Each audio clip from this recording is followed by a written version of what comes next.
Green board Hindi माध्यम पर आप सभी का स्वागत है। मेरा नाम है मनदीप। इस वीडियो में करेंगे कक्षा 10वीं के विषय गणित से त्रिभुज पाठ 6 की प्रश्नावली 6.3। प्रश्नावली 6.3 में कुल 16 प्रश्न आते हैं। सभी 16 के 16 प्रश्नों को बहुत आसानी से इस वीडियो में आपको मैं समझा दूंगा। वीडियो को अंत तक देखोगे तो किसी भी प्रश्न में कोई भी डाउट आपका नहीं रहेगा।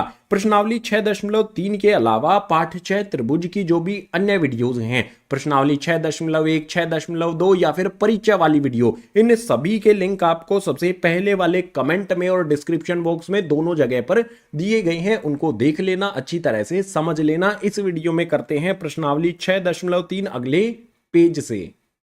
सबसे पहले क्वेश्चन नंबर 1 आता है। क्वेश्चन नंबर 1 में हमें कहता है बताइए कि आकृति में दिए त्रिभुजों के युग्म में कौन कौन से युग्म समरूप हैं, उसकी समरूपता कसौटी को लिखिए जिसका प्रयोग आपने उत्तर देने में किया है तथा साथ ही समरूप त्रिभुजों के सांकेतिक रूप में व्यक्त कीजिए। क्वेश्चन नंबर 1 के 6 भाग हैं। कुल एक एक करके सभी भागों में हमें यह बताना है कि जो भी त्रिभुजों का युग्म यानी कि जोड़ा हमें दिया गया है वो एक दूसरे के समरूप है या नहीं है। अगर समरूप है तो किस प्रकार से है, उनके सांकेतिक रूप में भी हमें लिखना है और समरूपता कसौटी कौन सी इस्तेमाल की गई है उसको भी लिखना है। तो सबसे पहले यहां पर पहले वाले भाग को देखते हैं। क्वेश्चन नंबर 1 के पहले वाले भाग में हमें त्रिभुज एबीसी और त्रिभुज पीक्यूआर दिया गया है। तो यहां पर जो भी त्रिभुज के कोण हैं वो हमें दिए गए हैं, साफ साफ हमें दिखाई दे रहे हैं। तो इन्हीं को यहां पर कंपेयर किया जाएगा। ए वाला कोण और पी वाला कोण दोनों 60 डिग्री के हैं, बी वाला और क्यू वाला दोनों 80 के हैं, सी वाला और आर वाला दोनों 40 के हैं। यहां पर तीनों कोण जो है ना वो एक दूसरे के बराबर आ जाते हैं। तो हम किस तरह से लिखेंगे इसका उत्तर? कोण ए जो है वो बराबर हो जाता है कोण पी के, इसी तरह से कोण बी जो है वो बराबर हो जाता है कोण क्यू के, और कोण हमारा यहां पर सी जो है वो बराबर हो जाता है कोण आर के। सीधा सीधा आप देख सकते हो यहां पर। अब यहां पर हमें तीनों कोण एक दूसरे के बराबर मिल गए हैं तो हम क्या कहेंगे कि जो भी हमारा यहां पर है त्रिभुज ए बी सी वो समरूप हो जाएगा कौन से वाले? त्रिभुज पी क्यू आर के। कौन सी समरूपता कसौटी से हुआ है ये भी हमें यहां पर लिखना है। तो ए समरूपता कसौटी का इस्तेमाल किया गया है क्योंकि यहां पर देखो तीनों कंडीशन में हमें कोण ही मिलते हैं। तो समरूपता कसौटी कौन सी लगेगी? ए यानी कि एंगल एंगल एंगल, या फिर उसको हम कह सकते हैं कोण कोण कोण वाली समरूपता कसौटी। इसी तरह से भैया दूसरे वाला भाग जो दिया गया है इसको भी देखना पड़ेगा। इसमें भी हमारे पास त्रिभुज ए बी सी और पी क्यू आर दिए गए हैं। हमें अगर यहां पर भुजाएं दी गई हैं तो उनका अनुपात देखना होता है। अब यहां पर सीधा सीधा देखो, हमें यहां पर ए बी कितना दिया गया है भैया? 2 दिया गया है। 2 का दुगना कितना होता है भैया? 4 होता है। तो हम क्या करेंगे भैया, यहां पर इस तरह से लिखेंगे ए बी बटे में यहां पर करेंगे क्यू आर। तो ए बी का मान है 2 और क्यू आर का मान कितना है? 4। अगर हम काटेंगे इसको, देखो 2 से 4 को हम काट देंगे तो कितना आएगा? 2 एकम 2 और बटे में आ जाएगा यहां पर 2 दूनी 4। ठीक है, इस तरह से काटेंगे 2 एकम 2, 2 दूनी 4, यानी कि ए बी बटा क्यू आर हमारा 1/2 आ जाएगा। इसी प्रकार से बी सी यहां पर 2.5 है और आर पी यहां पर 5 है। तो मैं इस प्रकार से लिख सकता हूं कि भैया बी सी बटे में मैंने यहां पर लिख दिया है आर पी। इसका अनुपात क्या होगा? 2.5। तो बी सी का मान आ जाएगा, आर पी का मान कितना आ जाएगा यहां पर? 5।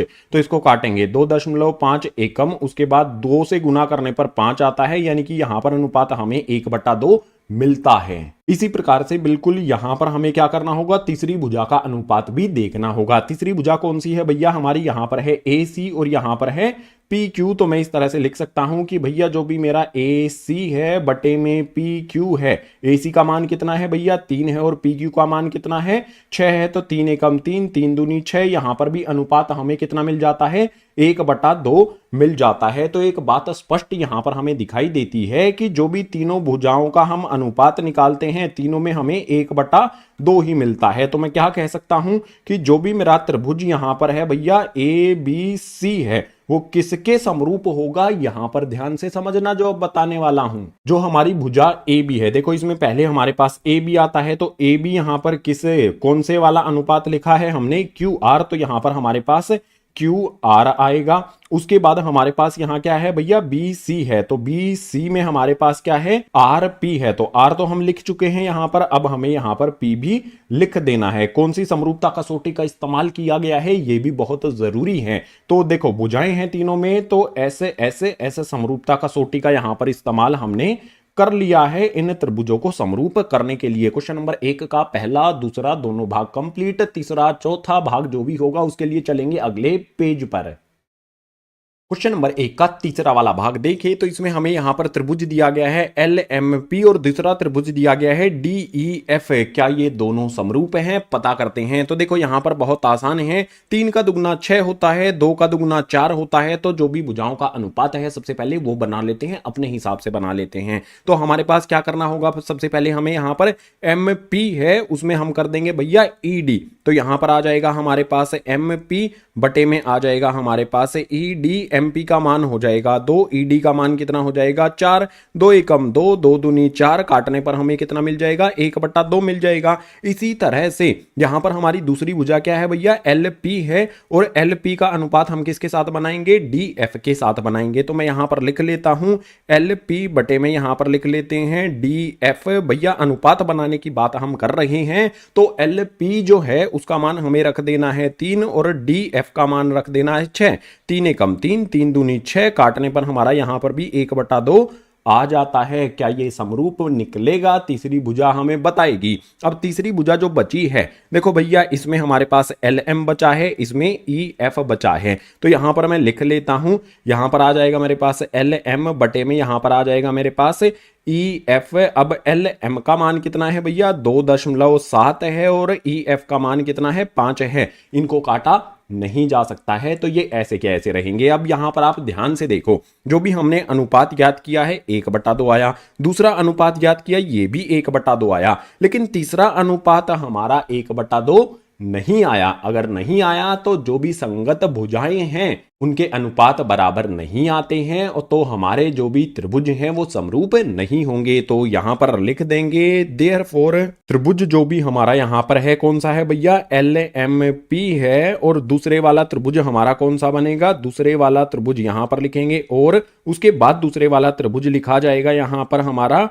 D E F. समरूप नहीं है, इस तरह से हमें लिख देना है। तो आसानी से तीसरे वाले भाग में जो भी त्रिभुज हमारे दोनों हैं उनकी संगत भुजाओं का अनुपात बराबर नहीं आया तो वे समरूप भी नहीं होंगे। इसी तरह से चौथे वाले भाग को देखो, चौथे वाले भाग में हमें यहां पर एम एन एल यहां पर हमें त्रिभुज दिया गया है, उसके बाद पी क्यू आर हमें त्रिभुज दिया गया है। क्या ये दोनों त्रिभुज एक दूसरे के समरूप हैं, पता करते हैं। तो सबसे पहले क्या करना होगा, हम भुजा देख लेते हैं। पहले तो कोण देख लो, यहां पर देखो एम वाला कोण 70 डिग्री का है, क्यू वाला कोण भी 70 डिग्री का है। तो सबसे पहला काम कर देते हैं, एंगल एम जो है वो बराबर हो जाएगा हमारा एंगल क्यू के, दोनों 70 डिग्री के हैं, कारण भी आसान हो जाएगा इसका। इसके बाद दूसरी चीज क्या करनी होगी, जो इसके साथ वाली जो दो भुजाएं हैं उनका अनुपात हमें देखना होगा। देखो यहां पर एम एल बटे में हम क्यू आर रख लेते हैं, तो हम यहां पर लिख लेते हैं भैया एम एल बटे में क्यू आर, इसका अनुपात कितना होगा, एम एल का मान 5 रख दो, क्यू आर का मान 10 रख दो, 5 बटे में 10 तो 5 एकम 5, 5 दूनी 10, अनुपात आ जाएगा 1/2। अब जो दूसरी भुजा है कोण के साथ वाली उसका अनुपात देखो, जो एम एन है वो 2.5 है, और पी क्यू जो है वो हमारा 6 है। तो मैं इस तरह से लिख सकता हूं कि भैया एम एन जो हो जाएगा बटे में मेरे पास यहां पर मैं लिख देता हूं पी क्यू, एम एन का मान कितना हो जाएगा 2.5, पी क्यू का मान हो जाएगा हमारा यहां पर 6। क्या इनको काटा जा सकता है, बिल्कुल भी नहीं काटा जा सकता। अगर काटा नहीं जा सकता है तो यही हमारा अनुपात रहेगा। और आपको यहां पर क्लियर दिखाई दे रहा है कि भैया एक कोण बराबर आ गया। संगत भुजाओं का एक अनुपात हमारे पास 1/2 आता है, दूसरा हमारा 2.5/6 आता है। तो ये अनुपात जो संगत भुजाओं के हैं ये बराबर बिल्कुल भी नहीं है। अगर बराबर नहीं है तो हम क्या कहेंगे कि जो भी यहां पर हमारा है त्रिभुज कौन सा भैया एल एम एन, हम इसको लिख सकते हैं, और दूसरे वाले त्रिभुज दूसरा वाला कौन सा है भैया हमारा त्रिभुज यहां पर है पी क्यू आर, समरूप नहीं है। इस तरह से हमें लिख देना है। ठीक है, यहां पर मैं लिख देता हूं कि ये दोनों समरूप नहीं है, जस्ट इतना सा काम हमें करना है। तो क्वेश्चन नंबर 1 का तीसरा और चौथा वाला भाग दोनों में हमें जो त्रिभुज के युग्म दिए गए हैं वो समरूप नहीं है, कारण मैंने आपको बता दिया। अब पांचवा और छठा भाग भी हमें करना है इसी क्वेश्चन का, तो उसके लिए चलते हैं अगले पेज पर। क्वेश्चन नंबर 1 के पांचवें वाले भाग में आपको बहुत महत्वपूर्ण एक चीज समझ में आएगी, ध्यान से इसको देखना है, बहुत इंपॉर्टेंट है इसको समझना। तो हमारे पास दो त्रिभुज हैं ABC और DEF, क्या ये दोनों एक दूसरे के समरूप हैं, पता करते हैं। पता करने के लिए सबसे पहले क्या करेंगे भैया, जो कोण A है ना वो बराबर है कोण एफ के। दोनों यहां पर आपको दिखेंगे कि भैया ये भी 80 डिग्री का है, ये भी 80 डिग्री का है, तो बराबर हो गई, एक कोण हमें बराबर मिल गया। अब हमें भुजाएं दी गई हैं, तो देखो इस वाला जो भी कोण हमें दिया गया है इसके एक साथ वाली भुजा कितनी है, 2.5 है। इसी कोण के साथ वाले दूसरे वाले त्रिभुज में भुजा कितनी है, 5। तो मैं किस तरह से लिख सकता हूं, तो यहां पर आ जाएगा मेरे पास ए बी बटे में, यहां पर आ जाएगा मेरे पास एफ डी, ए बी बटे एफ डी कितना हो जाएगा, ए बी का मान 2.5, एफ डी का मान आ जाएगा 5। अगर हम इनको काटेंगे 2.5 एकम, उसके बाद दूनी पर ये 5 को काट देता है, ठीक है। तो हमारे पास अनुपात कितना मिलेगा, 1/2 मिल जाएगा। अब दूसरी भुजा का अनुपात ध्यान से समझना मैं कैसे निकालने वाला हूं।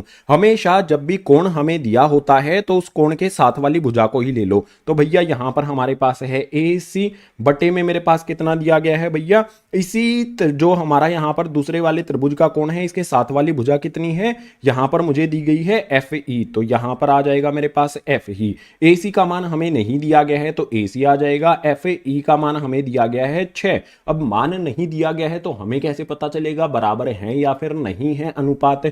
इसी प्रकार से जो एक भुजा बची है उसको भी हम देख सकते हैं, या फिर अगर हमें कोण दिया गया हो ना तो बस कोण के साथ वाली जो दो भुजाएं हैं हमने, ठीक है, एक भुजा का अनुपात हमने निकाल लिया और दूसरी भुजा जो कोण के साथ वाली है उसका अनुपात भी हमने निकाल लिया। दोनों एक दूसरे के बराबर हमें बिल्कुल भी दिखाई नहीं देते हैं, या फिर ये कह सकते हैं कि जानकारी हमें अधूरी दी गई है। आप गलती से भी ये मत कर देना कि ये वाली भुजा हमें 3 दी गई है, इसके बटे में 6 रख देंगे तो ये समरूप हो जाएगा। यही इंपॉर्टेंट पॉइंट आपको मैं समझाने का प्रयास यहां पर कर रहा हूं कि जब भी कोण दिया जाता है तो उसके साथ वाली जो भुजाएं होती हैं उनका अनुपात हमें देखना होता है। तो ए सी का मान तो हमें दिया ही नहीं गया है। अगर ए सी का मान हमें नहीं मिलता है तो हम क्या कहेंगे भैया, दोनों त्रिभुज एक दूसरे के समरूप नहीं है। तो यहां पर इस तरह से लिखा जाएगा, त्रिभुज ए बी सी और दूसरे वाला जो हमारा यहां पर त्रिभुज है कौन सा है भैया, डी ई एफ, ये समरूप नहीं है। इस तरह से हमें लाइन 1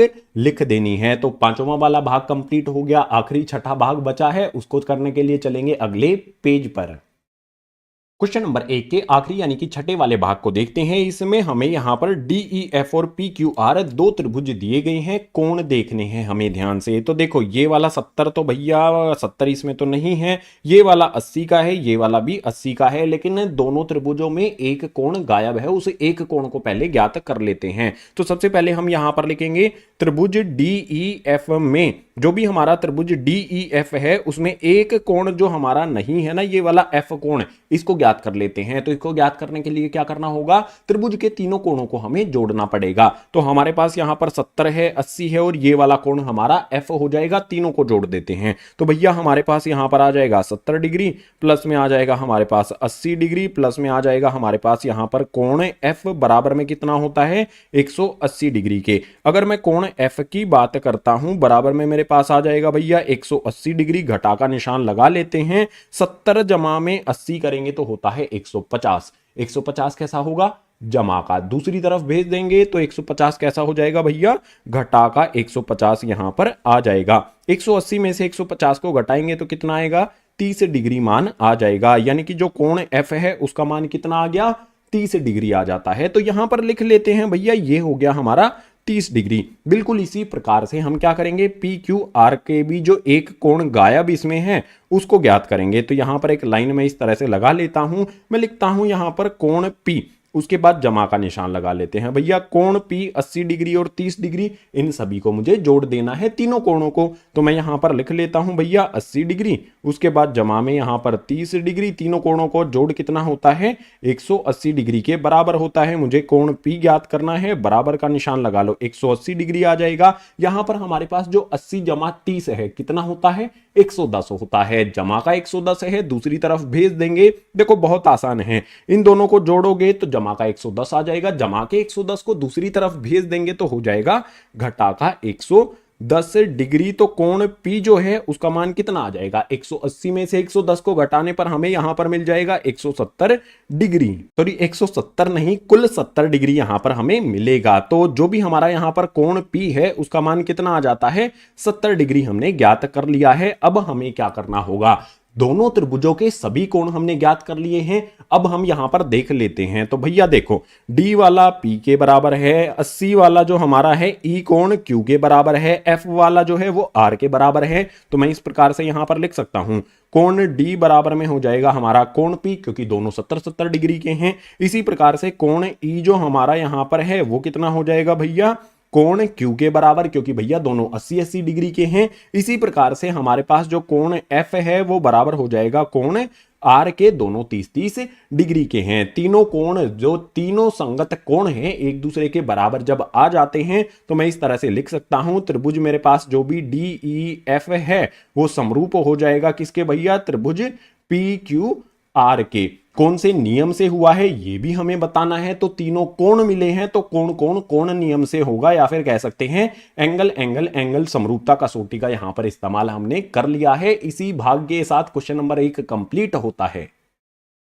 क्वेश्चन नंबर 2 की बात करते हैं। तो इसमें हमें दिया गया है, आकृति में त्रिभुज ODC समरूप है त्रिभुज OBA के। तो BOC बराबर में 125 डिग्री दिया गया है, CDO बराबर में 70 डिग्री दिया गया है। हमें ज्ञात करना है DOC, DCO और OAB, ये तीन कोण हमें ज्ञात करने हैं। और हमें दिया क्या गया है कि जो भी हमारा ODC है, देखो ODC वाला जो हमारा त्रिभुज है वो OBA इस वाले त्रिभुज के समरूप हमें दिया गया है। इसके अलावा आकृति में हमें दो कोणों की जानकारी भी दी गई है। ठीक है, ये वाला 125 डिग्री का है, ये वाला कोण 70 डिग्री का है। हम बात करेंगे सबसे पहले DOC की। तो कोण कहां पर बनता है, ये रहा हमारा यहां पर DOC कोण, इसका मान हमें ज्ञात करना है। तो मैं सबसे पहले क्या करूंगा, देखो COB जो मेरे पास है ये 125 डिग्री का कोण है। तो मैं इसी को हल में सबसे पहले यहां पर लिख लेता हूं। कोण मैं लिखूंगा COB, इसमें मैं जोड़ दूंगा दूसरे वाला कोण कौन सा है भैया मेरा, ये COB है। तो इसमें मैं DOC, इन दोनों को जोड़ देता हूं। तो यहां पर मेरे पास आ जाएगा कोण DOC। जो DOC है यही मुझे ज्ञात करना है। यहां पर मैंने इन दोनों को जोड़ दिया। अगर मैं इन दोनों को कोण जो जोड़ देता हूं तो भैया ये क्या बन जाता है, एक सीधी रेखा पर बनने वाले कोण हैं, रैखिक युग्म बनाते हैं। तो रैखिक युग्म बनाने वाले कोणों का जोड़ कितना होता है, 180 डिग्री होता है। अब आपको पता है ना COB का मान कितना है, आप देख सकते हो आकृति में हमें दिया गया है COB, या फिर हम इसको BOC भी बोल सकते हैं। ठीक है, देखो BOC बोलेंगे तो भी हमारा कोण 125 डिग्री का ही आएगा। दोनों का मान कितना है भैया, 125 है। तो यहां पर 125 डिग्री आ गया, जमा में मेरे पास कोण DOC जो है वो ऐसा का ऐसा बराबर में 180 डिग्री आ जाता है। अब यहां पर मुझे ज्ञात करना है कोण DOC, तो बराबर में 180 डिग्री का एज इट इज आ जाएगा। उसके बाद जो यहां पर 125 मेरे पास जमा का है, दूसरी तरफ इसको भेज दूंगा, ये हो जाएगा घटा का 125 से 180 में से 125 को घटाएंगे तो कोण DOC जो है उसका मान कितना आ जाएगा,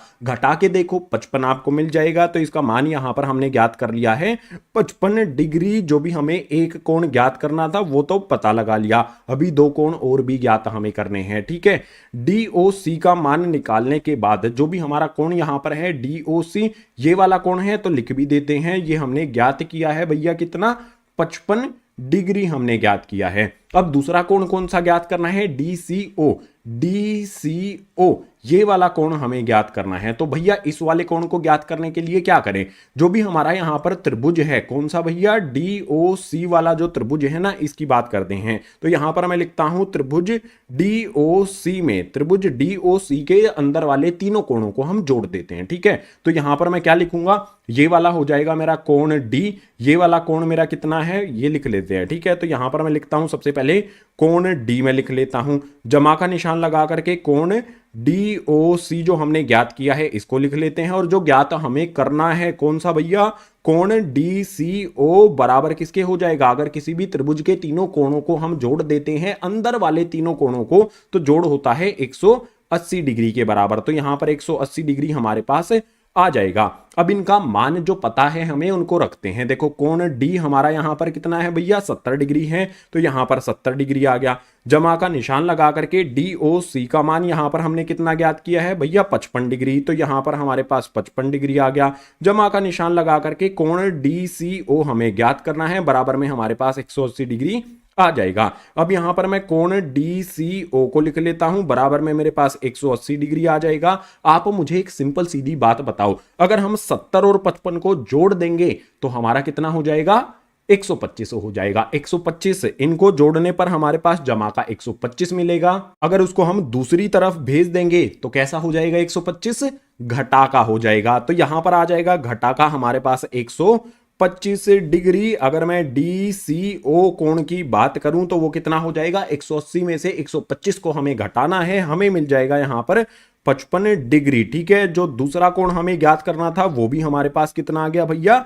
55 डिग्री आ गया। और जो तीसरा कोण ज्ञात करना है कभी वो भी 55 डिग्री हमारा आ जाए, हमें देखना पड़ेगा उसको निकालने के लिए। सो यहां पर हमारे पास जो भी DCO ये वाला कोण हमारे पास आया है, ये भी कितना निकला है भैया? ये भी हमारे पास 55 डिग्री निकल कर आ गया है। अब हमें जानकारी क्या दी गई है, आगे इसको हल करना है, हमें OAB ज्ञात करना है। हमें क्या दिया गया है उस चीज की बात करते हैं। हमें यहां पर दिया है कि जो भी हमारा यहां पर त्रिभुज है ODC वो समरूप है त्रिभुज OBA के। ठीक है, ये हमें दिया गया है। आकृति से समझ लेते हैं इसको। तो जो भी हमारा यहां पर है ODC वाला त्रिभुज, ये हमारा किसके है भैया? OBA के समरूप है। तो इनके जो संगत कोण हैं वो भी एक दूसरे के बराबर होंगे। होंगे क्या? नहीं होंगे, बिल्कुल होंगे। तो यहां पर देखो, जो भी हमारा यहां पर O पर कोण बनेगा वही कोण यहां पर बनेगा, बराबर कोण बनेगा। जो हमारा D पर बनेगा वो B पर बनेगा। भैया D पर बनने वाला हमारा 70 है तो B पर बनने वाला भी हमारा कितना हो जाएगा?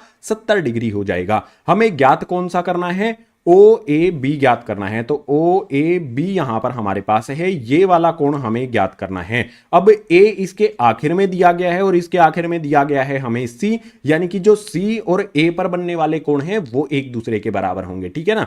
तो C और A पर बनने वाले कोण कौन से हैं? तो मैं यहां पर ये बोल सकता हूं कि जो भी यहां पर मेरा है DCO वाला कोण वो बराबर हो जाएगा कोण यहां पर BAO के। ठीक है, अब आप कहोगे भैया हमें तो ज्ञात करना है यहां पर कोण OAB। अगर इसको मैं इस तरह से भी देखो, इसको इस तरह से भी बिल्कुल लिखा जा सकता है, ब्रैकेट में लिख देता हूं कोण OAB। अगर आकृति में इसको समझोगे ना आप, आसानी से समझ में आ जाएगा। BAO हमारा कौन सा होगा? BAO ये वाला कोण होगा। अगर हम OAB की बात करते हैं तो ये भी हमारा यही कोण होता है। तो बिल्कुल ये एक दूसरे के बराबर हैं। कोण DCO का मान कितना है आप यहां पर देखकर बता सकते हो, ये है 55 डिग्री। बराबर में हो जाएगा हमारा यहां पर OAB। यही हमें तीसरा वाला ज्ञात करना था। और देखो तीसरा वाला कोण भी हमारा कितना आ गया है? 55 डिग्री का आ गया है। क्वेश्चन नंबर 2 में 3 कोण हमें ज्ञात करने के लिए कहे गए थे, तीनों हमने ज्ञात कर लिए हैं। अब क्वेश्चन नंबर 3 हमें करना है। क्वेश्चन नंबर 3 आता है, इसमें कहता है समलंब ABCD जिसमें AB समांतर है DC के विकर्ण AC और BD परस्पर O पर प्रतिच्छेद करते हैं। दो त्रिभुजों की समरूपता कसौटी का प्रयोग करते हुए दर्शाइए कि OA बटे में OC बराबर है OB बटे में OD। जो हमें दर्शाना है ना वो इंपॉर्टेंट है, इसको मैंने अंडरलाइन कर दिया है, एक लाइन इसके नीचे मैंने खींच दी है। हमें जो जानकारी दी गई है उस जानकारी के अनुसार हमें क्या करना है? एक समलंब बनाना है। ठीक है, समलंब किस प्रकार से बनाया जाता है आपके लिए मैंने पहले से बना दिया है। ये ABCD हमारा एक समलंब है और समलंब की दो भुजाएं एक दूसरे के समांतर होती हैं। कौन सी दो भुजाएं एक दूसरे के समांतर है ये हमें दिया गया है। देखो AB समांतर है DC के, तो AB और DC ये दो समांतर भुजाएं हैं और जो बची हुई दो भुजाएं हैं वो एक दूसरे के समांतर नहीं होती है, यानी कि AD और BC एक दूसरे के समांतर नहीं है। इसके बाद विकर्ण AC और BD हमें बनाने हैं। तो देखो A ये रहा, C ये रहा, एक सीधी लाइन से हमने जोड़ दिया। इसी तरह से BD को जोड़ दिया। जो भी ये विकर्ण है ये एक दूसरे को O बिंदु पर काट रहे हैं। तो भैया जो भी हमारा डायग्राम था, फिगर था, वो हमने बनाकर तैयार कर दिया। अब हमें करना क्या है? समरूपता कसौटी का इस्तेमाल करना है और इनको हमें जो भी ये अनुपात है इनको बराबर करके दिखाना है। तो भैया समरूपता कसौटी के लिए हमें दो त्रिभुजों को लेना पड़ेगा। कौन कौन से दो त्रिभुज लेता हूं मैं यहां पर? मैं ले लेता हूं त्रिभुज AOB और COD। इन दो त्रिभुजों को समरूप कर लेते हैं। तो त्रिभुज यहां पर मैंने लिया है AOB और दूसरे वाला त्रिभुज मैंने कौन सा लिया है भैया? ये हो जाएगा त्रिभुज COD। इन दोनों त्रिभुजों में एक एक करके बिंदु आपको समझा दूंगा। आपको एक बात पता है ना, ए बी और डी सी ये समांतर रेखाएं हैं, तो ए सी हमारी क्या हो जाएगी, तिर्यक रेखा। इधर बनने वाला जो कोण है और इधर बनने वाला जो कोण है ये क्या होते हैं, बराबर होते हैं समांतर रेखाओं पर, क्योंकि ये एकांतर कोण होते हैं, कक्षा 9वीं में जो आपने पढ़े थे। तो भैया मैं इसको नाम दे देता हूं कोण 1, इसको मैं नाम दे देता हूं कोण 2। मैं लिख सकता हूं कि कोण 1 जो है, कोण 1 जो हमारा है वो बराबर हो जाएगा कोण 2 के, और इसका कारण लिख देंगे, ये एकांतर कोण हो जाएंगे। बिल्कुल आसान चीज हो गई। बिल्कुल इसी प्रकार से दूसरी चीज भी आप सोच सकते हो। देखो जो भी हमारी रेखा ए बी और डी सी ये समांतर हैं, तो बी डी हमारी तिर्यक रेखा हो जाएगी। भैया इधर बनने वाला कोण और इधर बनने वाला कोण ये भी तो बराबर होंगे, ये भी तो एकांतर कोण होंगे। तो मैं इसको इस प्रकार से लिख सकता हूं कि भैया ये कोण 3 है, ये कोण नंबर 4 है, ये क्या हो जाएंगे भैया, कोण नंबर 3 बराबर हो जाएगा हमारा कोण नंबर 4 के। और कारण क्या होगा, जो कारण हमने यहां पर लिखा है वही कारण यहां पर लिख दिया जाएगा, एकांतर कोण इसका कारण हमने लिख दिया। अब तीसरी बात देखो, हम यहां पर क्या कर रहे हैं भैया, जो भी हमारा ए सी है और बी डी है ये एक दूसरे को काटने वाली रेखाएं हैं। अगर एक दूसरे को काटती हैं रेखाएं, तो इधर जो कोण नंबर 4 है और कोण नंबर 4 तो हम लिख चुके हैं ना, तो जो भी हमारा यहां पर कोण नंबर 5 है और कोण नंबर 6 है ये शीर्षाभिमुख कोण होते हैं। कभी भी दो रेखाएं एक दूसरे को काटती हैं तो जो भी शीर्षाभिमुख कोण होते हैं, जैसे 5 और 6 कोण बने हैं, ये एक दूसरे के बराबर होते हैं। कक्षा 9वीं में आपने ये सारी चीजें सीखी थी। तो मैं लिख सकता हूं कोण 5 बराबर में हो जाएगा कोण 6 के। कारण लिखते हैं, कारण यहां पर हमने लिख दिया है, शीर्षाभिमुख कोण इनका कारण हो गया। देखो 3 बिंदु यहां पर हमें मिल जाते हैं। कोण 1 बराबर है कोण 2 के, कोण 3 बराबर है कोण 4 के, कोण 5 बराबर है कोण 6 के। तो जो भी हमारे दोनों त्रिभुज यहां पर हैं, त्रिभुज हमारा कौन सा भैया, ए ओ बी, ये समरूप हो जाएगा त्रिभुज सी ओ डी के, क्योंकि संगत तीनों कोण दोनों त्रिभुजों के एक दूसरे के बराबर हैं। कौन सी समरूपता कसौटी से होगा ये आप मुझे बताओ। ए समरूपता कसौटी से ये दोनों त्रिभुज एक दूसरे के समरूप हो जाते हैं। अगर दोनों त्रिभुज एक दूसरे के समरूप हो जाते हैं तो जो भी इनकी भुजाओं का अनुपात है वो बराबर होगा। मुझे कौन सी भुजा लेनी है, यहां पर आप देख सकते हो ओ ए लेनी है। तो भैया जिस तरह से मैं भुजाएं लूंगा उसी तरह से आपने लेना है। देखो ओ बीच में लिखा हुआ है, ए इस तरफ वाला है, तो मैं ले लेता हूं भैया ओ ए। बिल्कुल इसी तरह से आपने यहां पर ओ बीच में लिखा हुआ है और इस तरफ वाली आ जाएगी सी, इसके नीचे हमारे पास आ जाएगा ओ सी, बराबर का निशान लगा लो। दूसरे वाली भुजा कौन सी लेनी है, हमें यहां पर ओ बी लेनी है। तो देखो ओ बी मेरी भुजा होगी, बटे में ओ डी आ जाएगा। तो इस तरह से आ जाएगा भैया मेरा ओ बी बटे में आ जाएगा ओ डी। ये किससे होगा, समरूप त्रिभुज की संगत भुजाएं। जो भी समरूप त्रिभुज की संगत भुजाएं होती हैं उनका अनुपात जो है वो एक दूसरे के बराबर होता है। ऐसा परिचय वाली वीडियो में मैंने आपको बताया था, उसी नियम का यहां पर इस्तेमाल हमने कर लिया है। सो क्वेश्चन नंबर 3 हुआ कंप्लीट। क्वेश्चन नंबर 4 आता है, इसमें दिया गया है आकृति में क्यू आर बटे क्यू एस बराबर में क्यू टी बटे में पी आर हमें दिया गया है तथा कोण 1 बराबर है कोण 2 के। दर्शाइए कि त्रिभुज पी क्यू एस और त्रिभुज टी क्यू आर एक दूसरे के समरूप ये होंगे। तो सबसे पहले यहां पर हमें आकृति दी गई है, इस आकृति को समझो। कोण 1 दिया गया है, कोण 2 दिया गया है, ये दोनों कोण एक दूसरे के बराबर दिए गए हैं। इसके अलावा कुछ भुजाओं का अनुपात हमें दिया गया है, इसका भी इस्तेमाल करेंगे। हमें जो भी ये आकृति दी गई है इसमें पी क्यू एस और टी क्यू आर ये दोनों त्रिभुज समरूप हैं, ये करके दर्शाना है, ये हमें बताना है। तो बहुत आसानी से करेंगे। सबसे पहले क्या करेंगे, जो भी हमारा यहां पर त्रिभुज है, कौन से वाला लेता हूं मैं, पी क्यू आर वाला त्रिभुज ले लेता हूं, क्योंकि इसमें कोण 1 और कोण 2 मुझे मिल जाते हैं। तो यहां पर मैं लिख लेता हूं, त्रिभुज मेरा लिया है मैंने पी क्यू आर। तो इस पी क्यू आर में कौन कौन से कोण बराबर हैं भैया, कोण 1 बराबर है कोण 2 के। ये तो हमें यहां पर दिया ही गया है, जस्ट वही चीज मैंने लिखी है। और ये कोण किस में है, त्रिभुज पी क्यू आर में है। ध्यान से देखोगे तो इस वाले त्रिभुज में ये दोनों कोण आते हैं। अब यहां पर इंपॉर्टेंट बात क्या होगी, मान लो जो भी हमारी ये रेखा है पी एस ये है ही नहीं, ठीक है, मान लेते हैं कि ये है ही नहीं, कुछ देर के लिए मानना है सिर्फ ऐसा। तो जो भी हमारा कोण 1 और कोण 2 हैं ये बराबर दिए गए हैं, त्रिभुज पी क्यू आर में आते हैं। आपको एक बात पता है ना, कक्षा 9वीं में जो आपने पढ़ी थी त्रिभुज वाले पाठ 7 में, कि अगर त्रिभुज के दो कोण एक दूसरे के बराबर होते हैं तो उनके सम्मुख वाली भुजाएं भी एक दूसरे के बराबर हो जाती हैं। तो मैं इस तरह से लिख सकता हूं कि जो भी मेरा यहां पर क्यू पी है और जो भी मेरा पी आर है, ये दोनों भुजाएं क्या है, जो भी कोण है बराबर उनके सम्मुख वाली भुजाएं हैं। तो मैं इस तरह से लिखूंगा इनको, जो भी मेरा यहां पर क्यू पी है बराबर हो जाएगा वो किसके भैया, पी आर वाली भुजा के। इसका कारण लिख देता हूं, बराबर कोण की सम्मुख भुजाएं। किसी भी त्रिभुज में बराबर कोण है तो उनके सम्मुख जो भी भुजाएं होती हैं ये बराबर होती है। कक्षा 9वीं में आपने ये पढ़ रखा है। अब यहां पर जो भी हमारा ये समीकरण है इसको कहेंगे पहला समीकरण है। अब यहां पर जो इंपॉर्टेंट बात समझाने वाला हूं उसको समझ लेना। जिन भी दो त्रिभुजों को हमें समरूप करना है उनके बारे में यहां पर लिख लेते हैं। त्रिभुज में लिख लेता हूं पी क्यू एस, और दूसरे वाला कौन सा त्रिभुज है जिसको मुझे समरूप करना है, त्रिभुज मैंने लिख लिया है यहां पर टी क्यू आर को। इन दोनों त्रिभुजों में दो चीजें सिंपल देखना है। यहां पर जो भी मेरा त्रिभुज पी क्यू एस है, देखो भैया पी क्यू एस, जो पी एस हमने मिटोया था, पी से एस को मैं इस तरह से जोड़ देता हूं। तो जो भी त्रिभुज यहां पर पी क्यू एस है इसमें कोण 1 आता है, ठीक है। तो यहां पर मैं लिख लेता हूं कोण 1, बराबर का निशान लगा लेते हैं। टी क्यू आर की बात करते हैं तो भैया देखो टी क्यू आर है, इसमें भी कोण 1 हमारे पास आ जाता है। तो लिखेंगे कोण 1 बराबर है कोण 1 के, ये क्या हो जाएगा भैया, उभयनिष्ठ हो जाएगा, दोनों में आता है। तो कारण लिख देंगे, ये कारण हो गया है उभयनिष्ठ। अब दूसरा कारण यहां पर हमें लिखना होगा। हमें जो दिया गया है ना उस चीज को लिखते हैं। हमें क्या दिया गया है, क्यू आर बटे में क्यू एस, एक साइड में इसको लिखो। तो यहां पर मैं लिखता हूं भैया क्यू आर बटे में क्यू एस, और बराबर ये किसके दिया गया है भैया, क्यू टी बटे में पी आर के। तो ये आ जाएगा मेरे पास क्यू टी बटे में आ जाएगा यहां पर पी आर। तो अब यहां पर एक बात मुझे बताओ, अगर मेरे पास पी आर है, पहले वाले समीकरण जो है इसमें देखो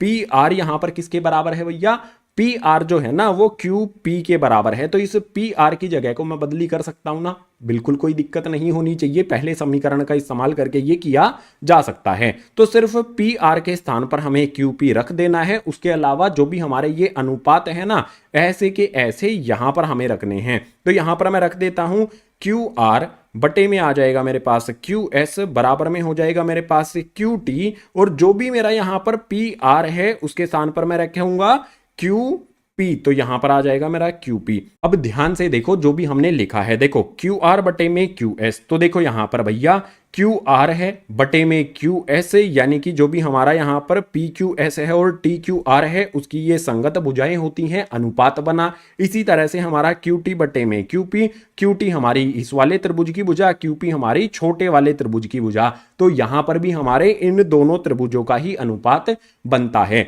अगर एक कोण बराबर हो और भुजाएं जो है उनके अनुपात बराबर हमें मिल जाएं तो हम क्या कहते हैं, जो भी त्रिभुज हैं वो समरूप हो जाते हैं। और इस कोण के इस तरफ वाली भुजाओं के अनुपात हमें बराबर मिले हैं तो मैं क्या कहूंगा कि जो भी मेरा त्रिभुज यहां पर है पी क्यू एस वो समरूप हो जाएगा त्रिभुज टी क्यू आर के। कौन सी कसौटी से होगा भैया, ये हो जाएगा हमारा साइड एंगल साइड समरूपता कसौटी, यानी कि भुजा कोण भुजा समरूपता कसौटी से। यही हमें दर्शाना था क्वेश्चन नंबर 4 में। क्वेश्चन नंबर 4 कंप्लीट हुआ।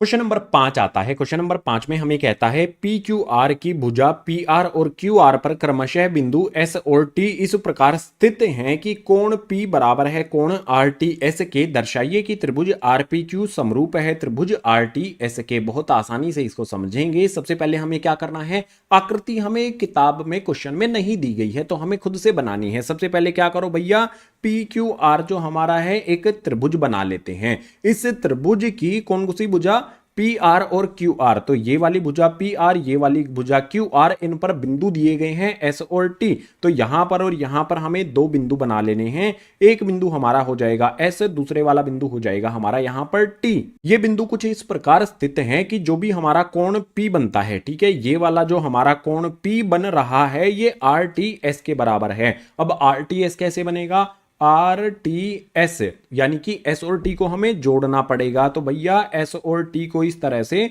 जोड़ देना है। जो भी हमारा यहां पर कोण P है वो RTS के बराबर है। तो कोण P ये वाला हो गया, RTS ये वाला कोण हो गया। दोनों को पीले कोण से हमने यहां पर दर्शा दिया है। ये दोनों कोण एक दूसरे के बराबर हैं। हमें क्या करना है, त्रिभुज RPQ और RTS को समरूप करके दिखाना है। तो बहुत आसान तरीके से इसको हम करेंगे। सबसे पहले जिन भी दो त्रिभुज को हमें समरूप करना है उनके बारे में यहां पर लिख लेंगे। हमारे पास आ जाएगा यहां पर त्रिभुज P, उसके बाद आ जाएगा Q, और दूसरे वाला त्रिभुज हमारा कौन सा आ जाएगा भैया, ये आ जाएगा हमारे पास त्रिभुज RTS। इन दोनों त्रिभुजों में आप ध्यान से देखो, सबसे पहले RPQ को देखो, तो हमारे पास क्या है भैया RPQ, इसमें आपको दिखेगा कि भैया ये वाला कोण P आ रहा है, ठीक है, कोण P इसमें आता है। और दूसरा वाला हमारा क्या है RTS, तो RTS वाले में आपको दिखेगा कि ये वाला कोण आता है हमारे पास है। तो यहां पर मैं इस तरह से लिख सकता हूं RPQ में मेरे पास कोण P आता है, बराबर में जो भी मेरा ये छोटे वाला है RTS, इसमें ये वाला कोण RTS आता है। ये दोनों एक दूसरे के बराबर हमें दिए गए हैं, तो यहां पर लिख लेता हूं RTS। कारण क्या हो जाएगा इनका, ये बराबर हमें दिए गए हैं, तो कारण दिया है यहां पर हमें लिख देना है। इसके अलावा जो मेरे पास यहां पर RPQ वाला त्रिभुज है भैया, ये वाला RPQ त्रिभुज है, ध्यान से देखो, इसमें कोण R आता है। और जो हमारे पास RTS है भैया, RTS वाले को देखो, RTS वाले में भी हमारे पास यही कोण R आता है। तो मैं इस प्रकार से लिख सकता हूं कोण R बराबर हो जाएगा हमारा कोण R के, ये क्या हो जाएगा उभयनिष्ठ, उभयनिष्ठ यानी कि कॉमन, ये दोनों त्रिभुजों में हमारे पास आता है। अब आपके पास दो त्रिभुज हैं और दो संगत कोण आपके क्या हो जाएं, बराबर हो जाएं, तो ए समरूपता कसौटी का इस्तेमाल करके ये दोनों त्रिभुज क्या हो जाएंगे, एक दूसरे के समरूप हो जाएंगे। तो मैं इस तरह से लिखूंगा, त्रिभुज यहां पर मेरे पास क्या है भैया RPQ वाला है, ये समरूप हो जाएगा त्रिभुज यहां पर RTS के कौन से नियम से होगा, ए समरूपता कसौटी का इस्तेमाल करके हमने इन दोनों त्रिभुजों को कर दिया है यहां पर समरूप। क्वेश्चन नंबर 5 सिर्फ 4 लाइन में कंप्लीट हो गया। क्वेश्चन नंबर 6 आता है और इसमें हमें आकृति दी गई है, तो आसानी से इसको भी हल कर लेंगे। क्वेश्चन नंबर 6 में कहता है, आकृति में यदि त्रिभुज ABE यहां पर सर्वंगसम है त्रिभुज ACD के, तो दर्शाइए त्रिभुज ADE समरूप होगा त्रिभुज ABC के। बहुत आसानी से इसको हल किया जाएगा। यहां पर हमें क्या दिया गया है, त्रिभुज ABE, यहां पर आकृति में देखो ABE जो हमारा ये वाला त्रिभुज है भैया, ये वाला त्रिभुज सर्वंगसम है किसके, ACD वाले त्रिभुज के। तो हमें दर्शाना है कि ADE और ABC, ADE और यहां पर हमारा जो बड़े वाला ABC बनता है, ये दोनों समरूप हैं। आसानी से इसको दर्शाया जा सकता है। सबसे पहले जो हमें दिया गया है ना, या इसका इस्तेमाल किया जाएगा, तो यहां पर सबसे पहले जो भी दिया गया है ना, उसको मैं लिख लेता हूं। मुझे दिया गया है कि त्रिभुज जो मेरे पास यहां पर है ABE, वो सर्वंगसम है यहां पर त्रिभुज ACD के। और कक्षा 9वीं में आपने क्या पढ़ा था, CPCT वाला नियम पढ़ा था ना, ये हमें दिया गया है। सबसे पहले तो इसकी बात कर लेते हैं, जो भी हमें ये दिया गया है इससे क्या क्या चीजें हम कर सकते हैं उसकी बात करते हैं। देखो, जो भी यहां पर मेरे पास भुजाएं होंगी, अगर मेरे पास दो सर्वंगसम त्रिभुज होते हैं तो उनकी संगत भुजाएं एक दूसरे के बराबर होती हैं। CPCT नियम का इस्तेमाल यहां पर हम कर सकते हैं, वही करने वाले हैं। तो सबसे पहले देखो, यहां पर हमारे पास भैया AB है, वो किसके बराबर हो जाएगा, AC के बराबर हो जाएगा। ठीक है, इस तरह से आप देख सकते हो, जो भी हमारी ये वाली भुजा है AB, ये AC के बराबर हो जाएगी, क्योंकि यहां पर हमारे पास ABE वाले त्रिभुज की भुजा AB, और जो भी हमारा यहां पर ACD है, इसकी भुजा AC, ये क्या हो जाएंगी, संगत भुजाएं हो जाएंगी इन दोनों त्रिभुजों की। और ये सर्वंगसम है, तो संगत भुजाएं हमारी AB बराबर हो जाएगी हमारी यहां पर AC के। बिल्कुल इसी तरह से जो हमारा त्रिभुज यहां पर है ACD, भैया ये वाला त्रिभुज है, इसकी भुजा मेरे पास AD होगी। ठीक है, इस तरह से मैं AD ले लेता हूं इसकी भुजा, और दूसरे वाला त्रिभुज मेरे पास ABE है, इसकी भुजा ले लेता हूं मैं AE। तो भैया AD और AE ये भी एक दूसरे के बराबर हो जाएंगी। यहां पर मैं लिख देता हूं AD बराबर में हो जाएगा मेरे पास AE। इन दोनों का कारण क्या लिखूं भैया मैं, कारण हो जाएगा दोनों के लिए CPCT, और ये हो जाएगा हमारा पहला समीकरण। इस पहले समीकरण को बहुत ध्यान देना है, इसके आगे जब मैं कराऊंगा इसी समीकरण का जब इस्तेमाल किया जाएगा। पहला समीकरण बनाने के बाद अब हमें क्या करना है, त्रिभुज ADE और त्रिभुज ABC को लिखना है। तो यहां पर मैं लिख लेता हूं भैया त्रिभुज ADE, और दूसरे वाला त्रिभुज कौन सा है मेरा, दूसरे वाला हो जाएगा यहां पर त्रिभुज ABC। जिनको भी समरूप करना है उनके बारे में यहां पर हमने लिख दिया। अब यहां पर ध्यान दो, ADE पर देखो, तो देखो ADE जो हमारा है, इसमें कोण A आपको दिखाई दे रहा है आता है, और जो हमारा ABC है भैया, ABC वाले में भी यही कोण हमारे पास ए आ जाता है। तो सबसे पहला बिंदु तो यही हो जाएगा कि कोण ए बराबर में है हमारे पास कोण ए। इसका कारण क्या हो जाएगा, दोनों में आता है तो कारण आपको पता है, कारण हो जाएगा उभयनिष्ठ। ठीक है, ये हमने यहां पर कारण लिख दिया है। इसके बाद दूसरे बिंदु की बात करेंगे, वो बहुत ही महत्वपूर्ण है। हमारे पास जो भी कोण ए है, ठीक है, उसके साथ वाली जो भुजाएं हैं हमारी ए डी और ए ई, ठीक है, तो देखो भैया ए डी और ए ई एक दूसरे के बराबर दी गई हैं। बिल्कुल इसी प्रकार से अगर हम बड़े वाले त्रिभुज के लिए इसी कोण ए को देखते हैं तो भैया ए बी और ए सी ये भी हमें बराबर दी गई हैं, पहले समीकरण में हमारे पास बराबर आती हैं। तो मैं इसको इस तरह से लिख सकता हूं, क्या जो भी मेरी भुजा यहां पर ए डी है, ठीक है, वो किसके बराबर है भैया, ए ई के बराबर है। इसी तरह से, ठीक है, बराबर का निशान नहीं लगाता हूं अभी मैंने यहां पर क्या किया, जो भी बराबर भुजा मेरी थी ए डी और ए ई, इनको इस तरह से लिख दिया और इनके नीचे दूसरे त्रिभुज की जो बराबर भुजाएं हैं उनको मैं लिख देता हूं। भैया ए बी और ए सी है तो ए डी के नीचे मैं यहां पर लिख देता हूं ए बी, उसके बाद ए ई के नीचे मैं लिख देता हूं ए सी। यहां पर ध्यान क्या देना है आपने, बराबर का निशान कब लगाना है, जब यह सुनिश्चित हो जाए कि ये अनुपात एक दूसरे के बराबर हैं। अगर हमारे पास ऊपर भुजाएं बराबर हैं और नीचे भी भुजाएं बराबर हैं, देखो ए डी और ए ई एक दूसरे के बराबर हैं, ठीक है, पहले वाले समीकरण से ऊपर वाली भुजाएं हमारी बराबर हो गई और पहले वाले समीकरण से ही ए बी और ए सी नीचे वाली भुजाएं बराबर हो गई। अगर ऊपर वाली भुजाएं भी बराबर हैं, नीचे वाली भुजाएं भी बराबर हैं, तो अनुपात भी हमारे बराबर ही आते हैं। ठीक है, तो अब हमें इनके बीच में बराबर का निशान लगा देना है। त्रिभुज ए डी ई और त्रिभुज ए बी सी में जो भी हमारा कोण उभयनिष्ठ आता है, उस कोण के साथ वाली जो भुजाओं का अनुपात है वो बराबर आ गया। तो हम क्या कहेंगे कि भैया जो भी हमारा त्रिभुज यहां पर है, त्रिभुज ए डी ई, ये हो जाएगा समरूप त्रिभुज ए बी सी के। कौन सी समरूपता कसौटी से हुआ है ये लिखना बहुत जरूरी है। तो समरूपता कसौटी कौन सी होगी, हमारी यहां पर दो भुजाओं का अनुपात बराबर है और एक कोण मिला है, तो यहां पर आ जाएगा हमारे पास साइड यानी कि भुजा, ए यानी कि एंगल यानी कि कोण, उसके बाद फिर से साइड यानी कि भुजा, यानी कि ऐसे ऐसे समरूपता कसौटी का इस्तेमाल यहां पर हमने करके क्वेश्चन नंबर 6 को कंप्लीट किया।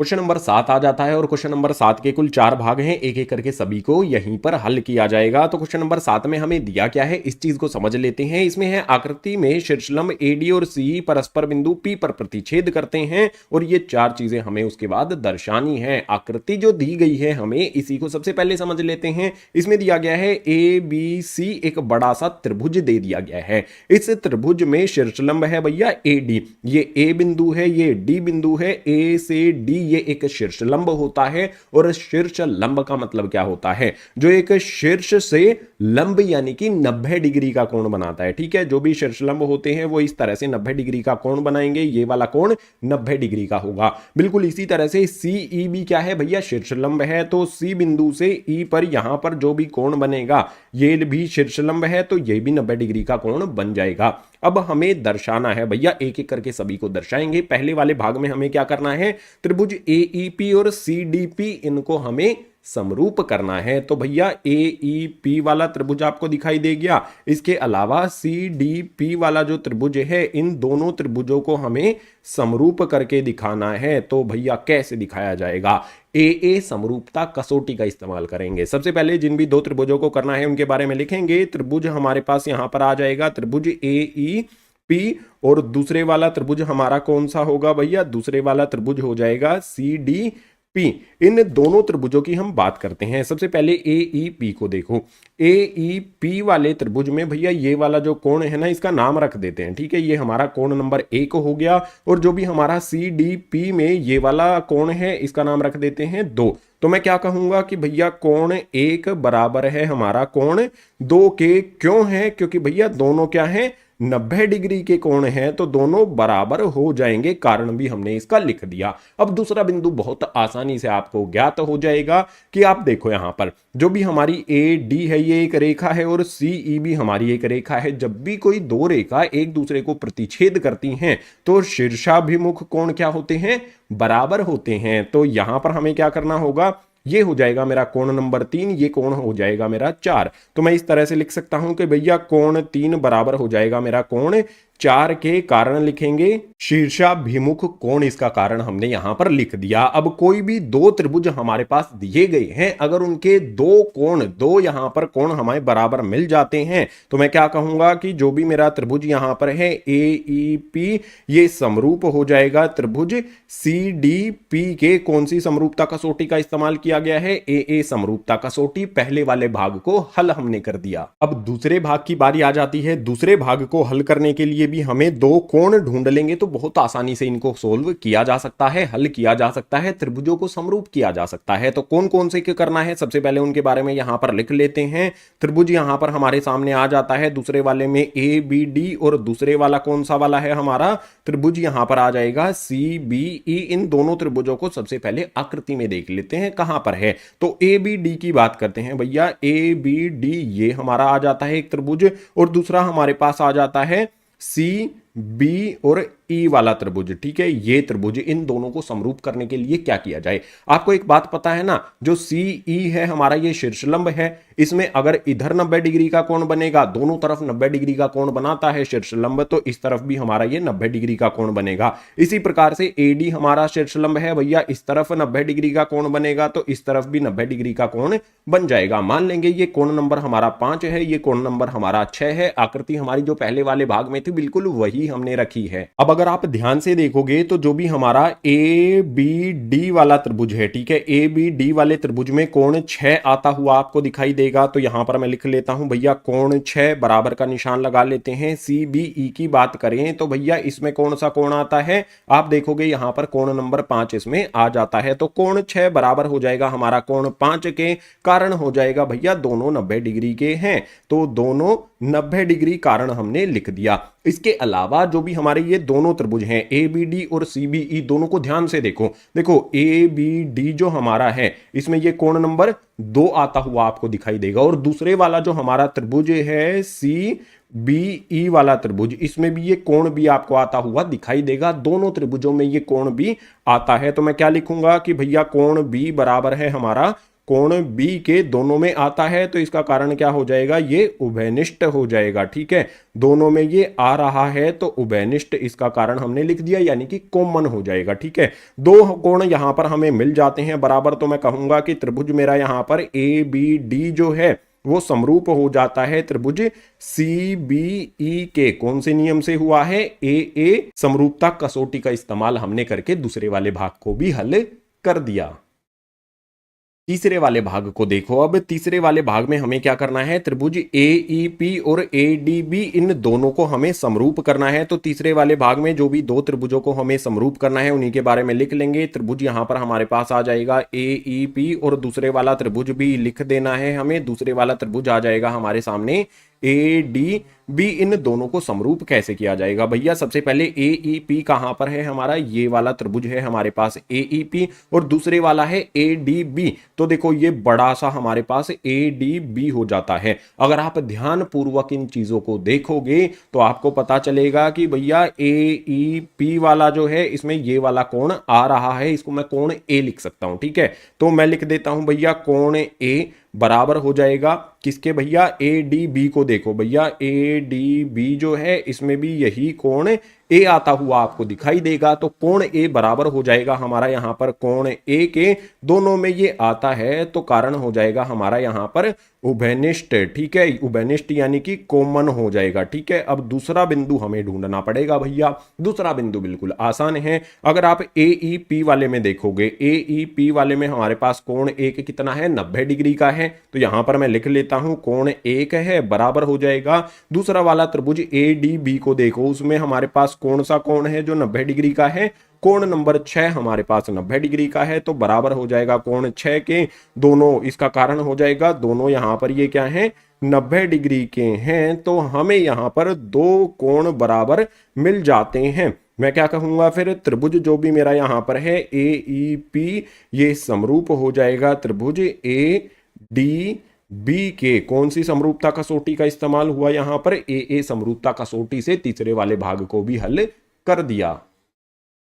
क्वेश्चन नंबर 7 का आखिरी यानी कि चौथा वाला भाग हमारे सामने आता है। भैया पीडीसी और बीईसी इन दोनों त्रिभुजों को हमें अब समरूप करना है। तो आप देखो यहां पर कौन सा है भैया, पीडीसी वाला त्रिभुज आपको दिखाई दे रहा होगा, हाईलाइट मैंने आपके लिए ये कर दिया है। इस छोटे से त्रिभुज को हमें बीईसी वाले से करना है। तो भैया बीईसी ये बड़ा सा हमारा त्रिभुज हो जाता है। तो क्या किया जाए, बिल्कुल आसान तरीके से जो भी मुझे दो त्रिभुज करने हैं, सबसे पहले उनको लिखूंगा। त्रिभुज मुझे लिखना है पीडीसी और दूसरे वाला त्रिभुज मेरा कौन सा हो जाएगा भैया, त्रिभुज यहां पर हो जाएगा बीईसी। इन दोनों त्रिभुजों को समरूप करने के लिए आप सबसे पहले एक चीज यहां पर देखो कि जो भी हमारा पीडीसी वाला त्रिभुज है इसमें ये कोण सी आपको दिखाई दे रहा है, कोण सी आता है। और जो हमारा यहां पर बीईसी है इस वाले में भी यही कोण मेरा सी आता है। ठीक है, दोनों में क्या आता है भैया, ये वाला कोण जो है सी ये आ रहा है। तो मैं लिखूंगा कि भैया कोण सी बराबर में हो जाएगा मेरा कोण सी,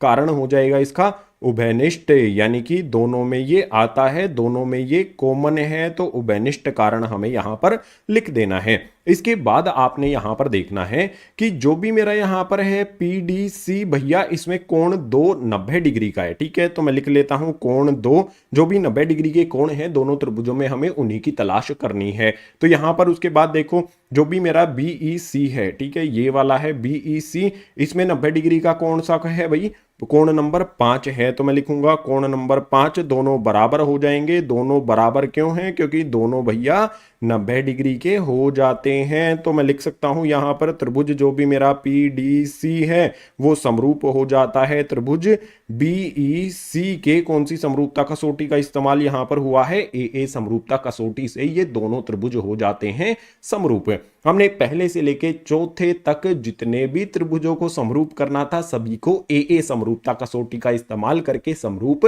कर दिया। क्वेश्चन नंबर 7 कंप्लीट हुआ। क्वेश्चन नंबर 8 हमारे सामने आता है। क्वेश्चन नंबर 8 में कहता है समांतर चतुर्भुज ABCD की बढ़ाई गई भुजा AD पर स्थित E एक बिंदु है तथा BE भुजा CD को F पर प्रतिच्छेद करती है। दर्शाइए त्रिभुज ABE समरूप होगा त्रिभुज CFB के। बहुत आसानी से सबसे पहले आकृति बनाते हैं। देखो ABCD क्या दिया गया है भैया, एक समांतर चतुर्भुज दिया गया है। समांतर चतुर्भुज बना लेते हैं, उसमें हमें 4 लाइनें लगेंगी। हमने यहां पर समांतर चतुर्भुज कौन सा निर्माण किया है भैया, ए बी सी और डी का निर्माण यहां पर हमने कर दिया। इसमें कहता है कि ए डी पर, ठीक है, बढ़ाई गई भुजा एडी, किसको बढ़ाया जाता है, ए डी को बढ़ाया जाता है। तो ये हमारा ए बिंदु है, ये हमारा डी बिंदु है, इसको इस तरह से आगे यहां पर बढ़ा दिया जाता है। ठीक है, मैंने यहां पर इसको बढ़ा दिया है। ई एक बिंदु है, तो यहां पर जो भी बढ़ाया गया है इस पर हमने यहां पर एक बिंदु ई बना देना है। ये हमारा एक ई बिंदु हो जाता है तथा बी ई भुजा सी डी को एफ पर प्रतिच्छेद करती है। भैया बी ई कैसे बनेगा हमारा, देखो भैया ये हमारा बी बिंदु है, ये हमारा ई बिंदु है, तो हमें क्या करना पड़ेगा, बी और ई को जोड़ना पड़ेगा। तो बी से यहां पर हम ई को इस तरह से जोड़ देते हैं। जब भी हम बी ई को जोड़ते हैं तो सी डी को एफ पर प्रतिच्छेद करता है। ये हमारी रेखा है भैया सी डी, इसको प्रतिच्छेद यहां पर किया जा रहा है, तो ये हमारा बिंदु हो जाएगा यहां पर एफ है। आकृति हमारी बन गई है। अब हमें दर्शाना यह है कि त्रिभुज जो भी हमारा यहां पर ए बी ई है, कौन सा वाला है भैया, ये वाला ए बी ई वाला जो हमारा त्रिभुज बना है ये किसके समरूप होगा, सी एफ बी के, इस वाले त्रिभुज के समरूप होगा। ये हमें दर्शाना है। अब आसानी से इसको दर्शाया जा सकता है। जिन भी दो त्रिभुजों को हमें समरूप करना है उन्हीं के बारे में लिख लेंगे। यहां पर त्रिभुज ए बी ई और दूसरे वाला त्रिभुज यहां पर लिख लिया जाएगा। कौन सा है भैया दूसरे वाला त्रिभुज, यहां पर आ जाएगा सी एफ बी। सबसे पहली बात करते हैं, देखो यहां पर जो भी हमारा ये वाला त्रिभुज है ए बी ई वाला त्रिभुज है, इसमें आपको एक कोण दिखाई देगा, जो कोण हमारा यहां पर है ए, ठीक है, कोण ए आ जाता है। तो मैं लिख सकता हूं इस तरह से कि भैया कोण ए ये बराबर हो जाएगा। दूसरा त्रिभुज हमारा कौन सा है, सी एफ बी है, इसमें कोण सी मेरे सामने आता है। ठीक है, तो मैं कहूंगा कि कोण ए और कोण सी एक दूसरे के बराबर होंगे। आप कहोगे भैया क्यों होंगे, कारण तो बताओ। तो कारण यहां पर मैं लिखता हूं, कारण आ जाएगा समांतर चतुर्भुज के सम्मुख कोण। आपने कक्षा 9वीं में समांतर चतुर्भुज के बारे में पढ़ा था। समांतर चतुर्भुज के जो भी सम्मुख कोण होते हैं, जैसे यहां पर कोण ए और कोण सी है, ये एक दूसरे के बराबर होते हैं। ये आप कक्षा 9वीं में पढ़ चुके हैं, ठीक है। इसीलिए कोण ए और कोण सी एक दूसरे के बराबर हो जाते हैं। इसके बाद दूसरा बिंदु आपने देखना है, दूसरे बिंदु की तलाश आपने करनी है। यहां पर देखो, जो भी हमारा ये वाला त्रिभुज है ए बी ई, इसमें जो भी मेरा कोण है यहां पर ए बी ई, यानी कि ये वाला जो कोण है ना, इसके बारे में लिखता हूं मैं। यहां पर आ जाएगा मेरे पास कोण ए बी ई, वो किसके बराबर हो जाएगा, जो भी ये वाला कोण है ना, यहां पर मैं आपको बता देता हूं, बना देता हूं। ये वाला जो कोण है और ये वाला जो कोण है दूसरे त्रिभुज का, ये दोनों एक दूसरे के बराबर होंगे। क्यों बराबर होंगे, ये सवाल आप कर सकते हो। देखो, जो भी ए बी सी डी है, ये हमारा एक समांतर चतुर्भुज है, तो ए बी और डी सी ये समांतर भुजाएं होंगी, ये तिर्यक हो जाएगी। इस तरफ बनने वाला कोण और इस तरफ बनने वाला कोण क्या होते हैं, एकांतर कोण होते हैं। एकांतर कोण समांतर रेखाओं पर बराबर होते हैं, ये भी कक्षा 9वीं में आप पढ़ चुके हैं। तो ए बी ई जो दूसरा कोण है, ये वाला ए बी ई हमारा हो गया, ये किसके बराबर हो जाएगा, सी एफ बी के बराबर हो जाएगा, यानी कि इस वाले कोण के। तो ये बराबर यहां पर निशान लगा करके लिख देते हैं सी एफ बी। इसका कारण लिखो, कारण आ जाएगा एकांतर कोण। जो भी हमारी यहां पर शीर्ष, मतलब जो भी हमारी यहां पर समांतर रेखाएं हैं, उन पर एकांतर कोण बराबर होते हैं। दोबारा से मैंने आपको बता दिया है। अब दो यहां पर देखो, ए बी ई और सी एफ बी के दो यहां पर कोण हमें बराबर मिल जाते हैं, तो हम क्या लिख सकते हैं, त्रिभुज यहां पर हमारा ए बी ई समरूप हो जाएगा त्रिभुज हमारे सी एफ बी के कौन से नियम से होगा, ए समरूपता कसौटी का यहां पर हमने इस्तेमाल करके इन दोनों त्रिभुजों को कर दिया है समरूप। 4 लाइन में क्वेश्चन नंबर 8 हो गया कंप्लीट। क्वेश्चन नंबर 9 हमारे सामने आता है। इसमें दिया गया है आकृति 6.20 में एबीसी और एएमपी दो समकोण त्रिभुज हैं जिनके कोण बी और एम समकोण हैं, सिद्ध कीजिए कि। क्वेश्चन नंबर 9 में आकृति हमें यहां पर दी गई है। इसमें हमारे पास क्या है भैया, ए बी सी जो है ये एक समकोण है। इसी तरह से यहां पर ए एम पी ये भी एक समकोण है, और इन दोनों समकोणों में जो 90 डिग्री का कोण यानी कि समकोण है वो कहां पर है, बी और एम पर है। तो बी पर यहां पर 90 डिग्री का कोण बनेगा और एम पर यहां पर 90 डिग्री के कोण बनेंगे, ठीक है। ये हमें दिया गया है इतनी जानकारी। अब दो चीजें यहां पर हमें सिद्ध करनी है। पहले वाले के लिए यहां पर क्या किया जाएगा भैया, जो भी दो त्रिभुजों को हमें समरूप करना है उनको लिख लेते हैं। मैं यहां पर लिख लेता हूं त्रिभुज ए बी सी, और दूसरे वाला त्रिभुज कौन सा हो जाएगा भैया, मेरा त्रिभुज हो जाएगा यहां पर ए एम पी। इन दोनों त्रिभुजों को ध्यान से देखना है आपने, ठीक है। तो मेरे पास सबसे पहले क्या है, ए बी सी वाला त्रिभुज आपको दिखाई दिया, इसमें कोण ए आता हुआ आपको दिखाई दिया। बिल्कुल इसी तरह से दूसरे वाले में देखो, ए एम पी वाले में इसमें भी कोण ए आपको आता हुआ दिखाई दिया ना, तो ये उभयनिष्ठ हो जाएगा। पहला तो कारण हमें मिल गया कि भैया ए कोण जो है दोनों में आता है, तो कोण ए बराबर कोण ए हो जाएगा। तो इसको लिख देंगे हम उभयनिष्ठ। तो ये हो जाएगा हमारा यहां पर कारण उभयनिष्ठ।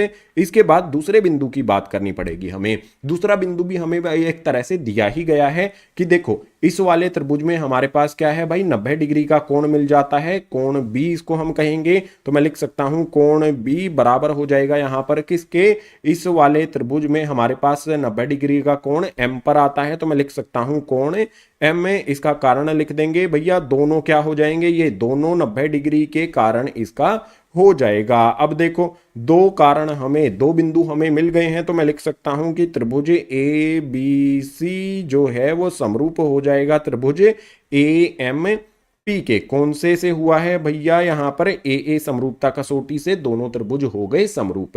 पहले वाला भाग तो हमने कर लिया। अब कहोगे भैया दूसरे वाला भाग तो मुश्किल लगेगा, लेकिन आसानी से कर लेंगे। अगर हमारे दो त्रिभुज यहां पर हो जाते हैं समरूप, तो इनकी संगत भुजाओं का अनुपात क्या होगा, इसको लिखना है हमें। अब यहां पर देखो, हमें सी ए बटे पी ए दिया गया है, तो हमारा सी ए कैसे बनेगा, सी ए है और यहां पर पी ए है, तो मैं संगत भुजाएं ही तो हुई हमारी ये। तो मैं इस तरह से लिख सकता हूं सी ए बटे में हो जाएगा मेरा पी ए। इसी तरह से बराबर का निशान लगा लो। बी सी दिया गया है मुझे, बी सी कैसे बना है भैया, बी सी और एम पी है, तो मैं इस तरह से लिख सकता हूं इनको बी सी बटे में एम पी, यानी कि जो हमें दूसरे वाले भाग में दिया गया है अगर ये दो त्रिभुज हमारे समरूप हो गए हैं तो ये आसानी से हमारा ऐसा का ऐसा लिख देना है, लेकिन इसका कारण भी आपको बताना होगा। कारण इसके सामने यहां पर मैं लिख देता हूं। कारण में क्या हो जाएगा, समरूप त्रिभुजों की संगत भुजाओं का अनुपात बराबर होता है। ये कारण आपने लिख देना है। क्वेश्चन नंबर 9 कंप्लीट हो जाएगा। क्वेश्चन नंबर 10 हमारे सामने आ जाता है। क्वेश्चन नंबर 10 में कहता है कि सी डी और जी एच क्रमशः कोण ए सी बी और कोण ई जी एफ के ऐसे समद्वि भाजक हैं कि बिंदु डी और एच क्रमशः त्रिभुज ए बी सी और त्रिभुज एफ ई जी की भुजाओं पर ए बी और एफ ई पर स्थित हैं। यदि त्रिभुज ए बी सी समरूप है त्रिभुज एफ ई जी के तो हमें दर्शाने हैं ये तीन बिंदु। बिल्कुल आसानी से इसको हल करेंगे। सबसे पहले हमें आकृति बनानी पड़ेगी। आकृति में हमें दिया क्या गया है वो उसी के अनुसार बनाएंगे। ए बी सी और एफ ई जी दो त्रिभुज हमें समरूप दिए गए हैं, तो यहां पर हमने एक त्रिभुज ए बी सी बना लिया है, एक एफ ई जी बना लिया है। दोनों त्रिभुज एक दूसरे के समरूप हैं। तो सबसे पहले अगर समरूप हमारे त्रिभुज होते हैं तो मैं क्या करूंगा, देखो यहां पर मैं हल प्रारंभ करता हूं। अभी किसी भी भाग का हल नहीं किया है मैंने, जस्ट यहां पर किसी भी भाग को हल करने से पहले हम क्या निष्कर्ष निकाल सकते हैं। मुझे क्या दिया गया है कि मेरा त्रिभुज जो है ए बी सी ये समरूप है कौन से वाले त्रिभुज के भैया, एफ ई जी के। ये दोनों एक दूसरे के समरूप हैं। अगर ये दोनों समरूप हैं तो कोण ए एफ के बराबर होगा, बी ई के बराबर होगा, सी जी के बराबर होगा। संगत कोण बराबर होते हैं। तो मैं इस तरह से लिख सकता हूं कि कोण ए बराबर में हो जाएगा मेरा कोण एफ के।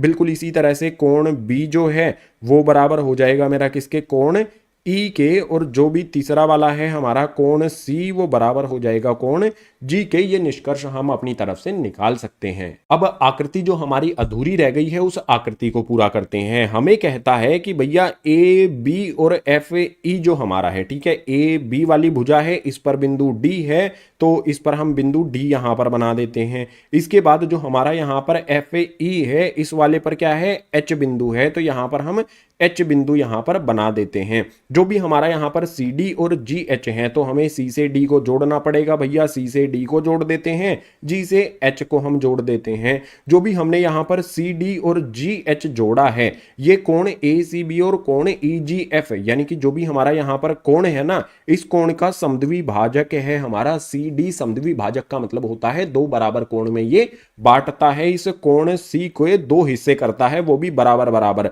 जो इस तरफ कोण बनेगा जितना भी डिग्री का बनेगा उतना ही इस तरफ भी ये बनता है। बहुत आसान चीज यहां से हमने समझ ली।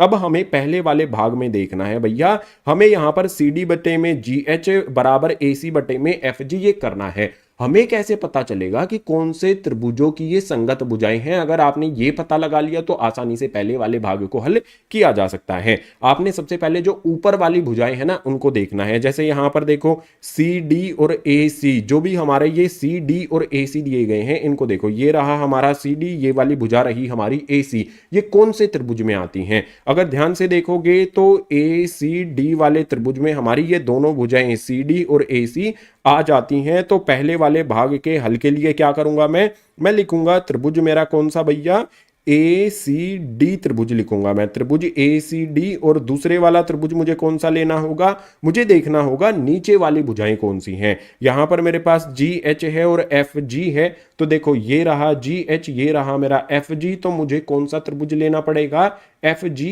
एच त्रिभुज लेना पड़ेगा। तो यहां पर मैं लिख लेता हूं त्रिभुज मेरे पास है एफ जी एच। अब इन दोनों त्रिभुजों में हमें दो अगर कोण मिल जाए तो आसान हो जाएगा। सबसे पहले बात कर लेते हैं यहां पर हमारे भैया इस वाले जो भी ए सी डी है इसमें कोण ए आता है, एफ जी एच में हमारे पास कोण एफ आता है। दोनों कोण एक दूसरे के बराबर हैं, यहां पर आप देख सकते हो। तो मैं यहां पर लिख सकता हूं कि भैया कोण ए बराबर हो जाएगा मेरा कोण एफ के। ये कहां से हुआ है, इसको हम मान लेंगे ये समीकरण नंबर पहला है, तो यहां पर लिख देंगे समीकरण पहले से हमने इसको कर दिया है। कारण जरूर लिखना है। इसके बाद दूसरा बिंदु आपने ध्यान से देखना होगा। मान लेते हैं यहां पर हमारे पास ये कोण एक है और यहां पर हमारे पास ये कोण दो है। आप यहां पर आकृति में दो मैंने कोण एक और कोण दो बनाए हैं, ये एक दूसरे के बराबर होंगे। मैं लिख देता हूं कोण एक जो मेरा है वो बराबर हो जाएगा कोण दो के। इसका कारण क्या होगा, कारण ध्यान से समझ लेना जो मैं बताने वाला हूं।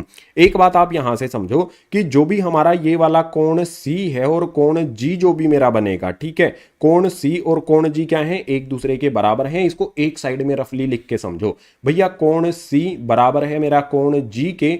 अगर मेरे पास यहां पर मैं क्या करूं, दोनों का आधा आधा कर दूं, तो इस तरफ भी मैं 1/2 से गुना कर दूं, 1/2 से इस तरफ भी गुना कर दूं, तो इनका आधा आधा भी एक दूसरे के बराबर ही रहता है। ठीक है, देख सकते हो सी और जी बराबर थे, लेकिन अब इनका आधा मैंने दोनों तरफ गुना कर दिया, इस तरफ भी और इस तरफ भी, तो जो भी इनका आधा है वो भी एक दूसरे के बराबर ही रहेगा। अब यहां पर हमें दिया गया था कि ए सी बी और ई जी एफ के समद्वी भाजक हैं, यानी कि दो बराबर हिस्सों में बांटते हैं। तो आधा जो कोण है हमारा इस तरफ 1 होगा, आधा हमारा इस तरफ कोण 2 होगा। तो कारण समझ में आया, आपने क्या लिखना है, ये क्या है भैया 1/2। हमारा जो कोण 1 है वो क्या है, कोण 1/2 है सी का, और जो भी हमारे दूसरी तरफ है वो 1/2 क्या है, जी का। अगर हमारा कोण सी और जी एक दूसरे के बराबर हैं तो उनका आधा आधा जो कोण 1 और 2 हैं वो भी एक दूसरे के बराबर हो जाएंगे। कारण हमने लिख दिया है, कारण हमारे दो बिंदु हमें मिल गए हैं, तो मैं लिख सकता हूं यहां पर त्रिभुज जो मेरा होगा यहां पर ए सी डी वो समरूप हो जाएगा त्रिभुज किसके भैया, दूसरे वाला त्रिभुज यहां पर है एफ जी एच के। ये दोनों त्रिभुज एक दूसरे के समरूप कैसे हुए हैं, ए समरूपता कसौटी का यहां पर इस्तेमाल किया गया है। लेकिन हमें तो त्रिभुजों को समरूप थोड़ी करना था, हमें निकालना था कि जो भी ये भुजाएं हैं इनका अनुपात बराबर होता है। उसके लिए ये दो त्रिभुज अगर हमारे समरूप हो गए हैं तो पहले वाले भाग में जो भी अनुपात है उसको आसानी से आप लिख सकते हो। ध्यान से देखो क्या करना है, हमें यहां पर क्या दिया गया है, सी डी बटे में जी एच दिखा लिया गया है। तो अगर ए सी डी जो हमारा यहां पर त्रिभुज है इसके आखिरी वाले दो हम ले लेते हैं। ठीक है, ये हमारे पास सी डी और ये हमारे पास जी एच आ जाता है। मैं इस तरह से लिख सकता हूं कि भैया सी डी बटे में आ जाएगा यहां पर जी एच, बराबर का निशान लगा लो। इसके बाद यहां पर देख सकते हो शुरू वाले दो ले लेता हूं भैया ए सी, इसके भी मैं दो ले लेता हूं एफ जी, तो मैं लिख सकता हूं कि भाई यहां पर हो जाएगा मेरा ए सी बटे में हो जाएगा एफ जी। तो देख सकते हो अगर ये दो त्रिभुज हमारे समरूप हो जाए तो हो जाते हैं तो इनकी संगत भुजाओं का अनुपात एक दूसरे के बराबर होगा। पहले वाले भाग को हमने हल कर लिया।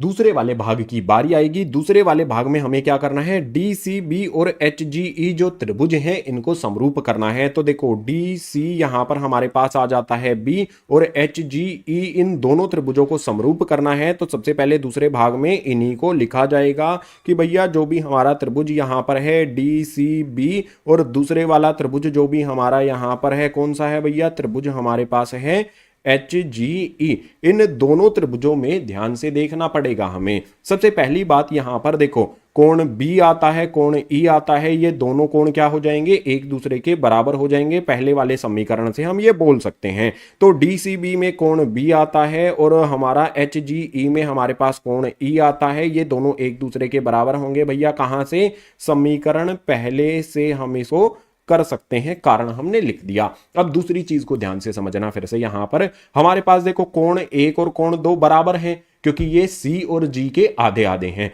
बिल्कुल इसी तरह से जो हमारा यहां पर डी सी बी जो कोण है इसका आधा कितना हो जाएगा, मान लेते हैं ये हमारा कोण नंबर 3 होगा और ये वाला कोण हमारा 4 होगा। हम ये भी कह सकते हैं ना कि कोण 3 और कोण 4 ये भी तो हमारे वही आधे आधे होंगे। तो मैं लिख सकता हूं यहां पर कि भैया कोण जो मेरा यहां पर 3 होगा वो बराबर हो जाएगा कोण 4 के। किस तरह से ये होगा, ये 1/2 है कोण सी का, बराबर होगा हमारा 1/2 है ये कोण जी का। अगर कोण सी और जी एक दूसरे के बराबर हैं, देखो सी और जी एक दूसरे के बराबर हैं तो उनका आधा आधा भी एक दूसरे के बराबर होगा। कोण सी का आधा यहां पर कोण 3 है और कोण जी का आधा यहां पर कोण 4 है, तो ये एक दूसरे के बराबर होंगे। हमें यहां पर दो बिंदु मिल गए हैं, देखो दो बिंदु हमारे यहां पर हमें मिल गए हैं कोण से संबंधित। तो मैं लिख सकता हूं कि भैया जो भी मेरा त्रिभुज में होगा यहां पर डी सी बी वाला वो समरूप हो जाएगा त्रिभुज किसके, एच जी ई के। ठीक है, और कौन सी समरूपता कसौटी से ये होगा, समरूपता कसौटी का इस्तेमाल होगा यहां पर ए वाली समरूपता कसौटी। ठीक है, दूसरे वाले भाग को हमने हल कर लिया। तीसरे वाले भाग की बारी आ जाती है भैया। तीसरे वाले भाग को एक तरह से हम पहले भी हल कर चुके हैं। पहले वाले जब भाग को हमने हल किया था तो हमने जो भी त्रिभुज हमारा डी सी ए और एच जी एफ था इनको समरूप कर दिया था, लेकिन फिर से कर देते हैं अगर हमसे बोला गया है तो इन्हीं के बारे में यहां पर मैं लिख लेता हूं। त्रिभुज यहां पर आ जाएगा मेरे पास डी सी ए और दूसरे वाला त्रिभुज यहां पर मैं लिख लेता हूं, ये हो जाएगा त्रिभुज मेरे पास HGF, इन दोनों त्रिभुजों को मुझे देखना है। तो DCA को देखो, आप देखो DCA है, इसमें मेरे पास कोण A आता है, ठीक है, देख सकते हो यहां पर इसमें कोण A आता है। और FHG जो है मेरा, या फिर HGF जो हमारा ये वाला है, इसमें मेरे पास कोण F आता है। कोण A और कोण F एक दूसरे के बराबर हैं समीकरण पहले से, तो मैं लिखूंगा कोण A बराबर है हमारा कोण F के, इसको हम, ये इसका कारण क्या होगा, समीकरण पहले से इसको हमने ले लिया है, समीकरण पहले में ये बराबर हो चुका है। अब दूसरी चीज देखो, दूसरी चीज क्या होगी, जो भी हमारा ये DCA वाला त्रिभुज है, इसमें मेरे पास कोण 1 है और इसमें मेरे पास कोण 2 है, ये दोनों एक दूसरे के बराबर हैं। तो कोण 1 बराबर हो जाएगा यहां पर मेरा कोण 2 के। ये हमने यहां, ये कहां से मिला हमें, तो देखो पीछे वाले पेजेस पर जब हमने पहले वाले भाग को हल किया था तो कोण 1 और कोण 2 क्या थे, एक दूसरे के बराबर हमने ये कर दिए थे। तो वापस आएंगे अपने तीसरे वाले भाग पर, इसका कारण लिखेंगे, ऊपर सिद्ध किया था, ऊपर का मतलब होगा जो पहले वाला भाग है उसमें हमने इसको सिद्ध कर दिया था। अब दो बिंदु यहां पर हमें मिल गए हैं, तो मैं क्या लिख सकता हूं कि जो भी मेरा यहां पर DCA है वो समरूप हो जाएगा त्रिभुज यहां पर HGF के। अब इसका कारण मुझे बताओ भैया, इसका कारण क्या होगा, दो त्रिभुज यहां पर हमें दिए गए हैं, दोनों को हमने समरूप किया है, कौन सी कसौटी का इस्तेमाल किया है, तो कहेंगे भैया AA समरूपता कसौटी का इस्तेमाल करके इन दोनों त्रिभुजों को हमने समरूप कर दिया है। क्वेश्चन नंबर 10, 3 भाग सारे कंप्लीट। क्वेश्चन नंबर 11 हमारे सामने आता है, इसमें दिया गया है आकृति में AB बराबर AC है। आकृति हमें यहां पर दी गई है तो साथ साथ समझते हुए इसे चलेंगे। आप देख सकते हो यहां पर हमारे पास एक भुजा AB है, एक भुजा AC है, ये दोनों बराबर हैं, ये समद्विबाहु त्रिभुज ABC की भुजाएं हैं, ठीक है। अब जो भी ABC त्रिभुज है की बढ़ाई गई भुजा CB पर स्थित E एक बिंदु है, जो भी CB है इसको इस तरह से बढ़ा दिया गया है और यहां पर हमारा एक E बिंदु स्थित है। यदि AD यहां पर लंब है BC पर, तो भैया AD ये लंब हो जाता है हमारा इस BC भुजा पर। लंब का मतलब होगा दोनों तरफ यहां पर 90 डिग्री का कोण बनेगा, ठीक है, इस तरफ भी बनेगा और इस तरफ भी 90-90 डिग्री के कोण इसमें बनेंगे। और EF लंब है AC पर, E से F जो हमारी ये है ये AC पर लंब है, यानी कि यहां पर भी 90 डिग्री का कोण बनेगा। तो हमें सिद्ध करना है कि त्रिभुज ABD और त्रिभुज ECF एक दूसरे के समरूप हैं। कौन कौन सा त्रिभुज आकृति में देख लेते हैं। इसमें दिया गया है हमें यहां पर ABD वाला त्रिभुज, इसके बाद ECF वाला त्रिभुज, ये दो त्रिभुज जो हैं जो मैंने आपको बनाकर दिखाए, ये दोनों समरूप कैसे होंगे। सबसे पहला काम क्या करना है, हमें जो बराबर भुजाएं दी गई हैं ना, यहां से हल को प्रारंभ करते हैं। तो सबसे पहले मैं लिख लेता हूं भैया AB बराबर हो जाएगा हमारा यहां पर AC। दो भुजाएं हैं, ये कौन से वाले त्रिभुज की भुजाएं हैं, ABC त्रिभुज की जो दो भुजाएं हैं ये एक दूसरे के बराबर हैं। तो यहां पर सबसे पहले इसको थोड़ा सा इस तरफ में कर देता हूं, ठीक है। क्यों किया है मैंने, क्योंकि त्रिभुज भी तो लिखना पड़ेगा। यहां पर मैं लिख देता हूं त्रिभुज ABC की बात हम कर रहे हैं भैया। त्रिभुज ABC में ये दोनों भुजाएं बराबर हैं, तो इन दोनों भुजाओं के विपरीत जो कोण बनेंगे, ये दोनों भुजाएं बराबर हुई तो इन दोनों भुजाओं के विपरीत हमारा जो भी कोण बनेंगे वो भी बराबर होंगे। तो देखो AB के विपरीत हमारा कोण कौन सा है, C है, और AC के विपरीत हमारा कोण कौन सा है, B है। तो मैं कह सकता हूं कि जो भी मेरा कोण B होगा बराबर हो जाएगा कोण C के। इसका कारण बताओ, बराबर भुजाओं के सम्मुख कोण जो है वो बराबर होते हैं। सिंपल सा कारण यहां पर हमने लिख दिया है। अब जिन दो त्रिभुजों को हमें यहां पर समरूप करना है उसकी बारी आएगी। ये हमारा समीकरण नंबर 1 होगा। दोनों त्रिभुज जिनको भी समरूप करना है उनके बारे में लिखता हूं, त्रिभुज ABD, और दूसरे वाला त्रिभुज कौन सा है हमारा यहां पर, दूसरे वाला त्रिभुज यहां पर आ जाएगा हमारा ECF। इन दोनों को समरूप करना है ना, तो इन दोनों में सबसे पहले यहां पर आप देखो 90 डिग्री वाला कोण आपको कहीं ना कहीं पर मिलेगा।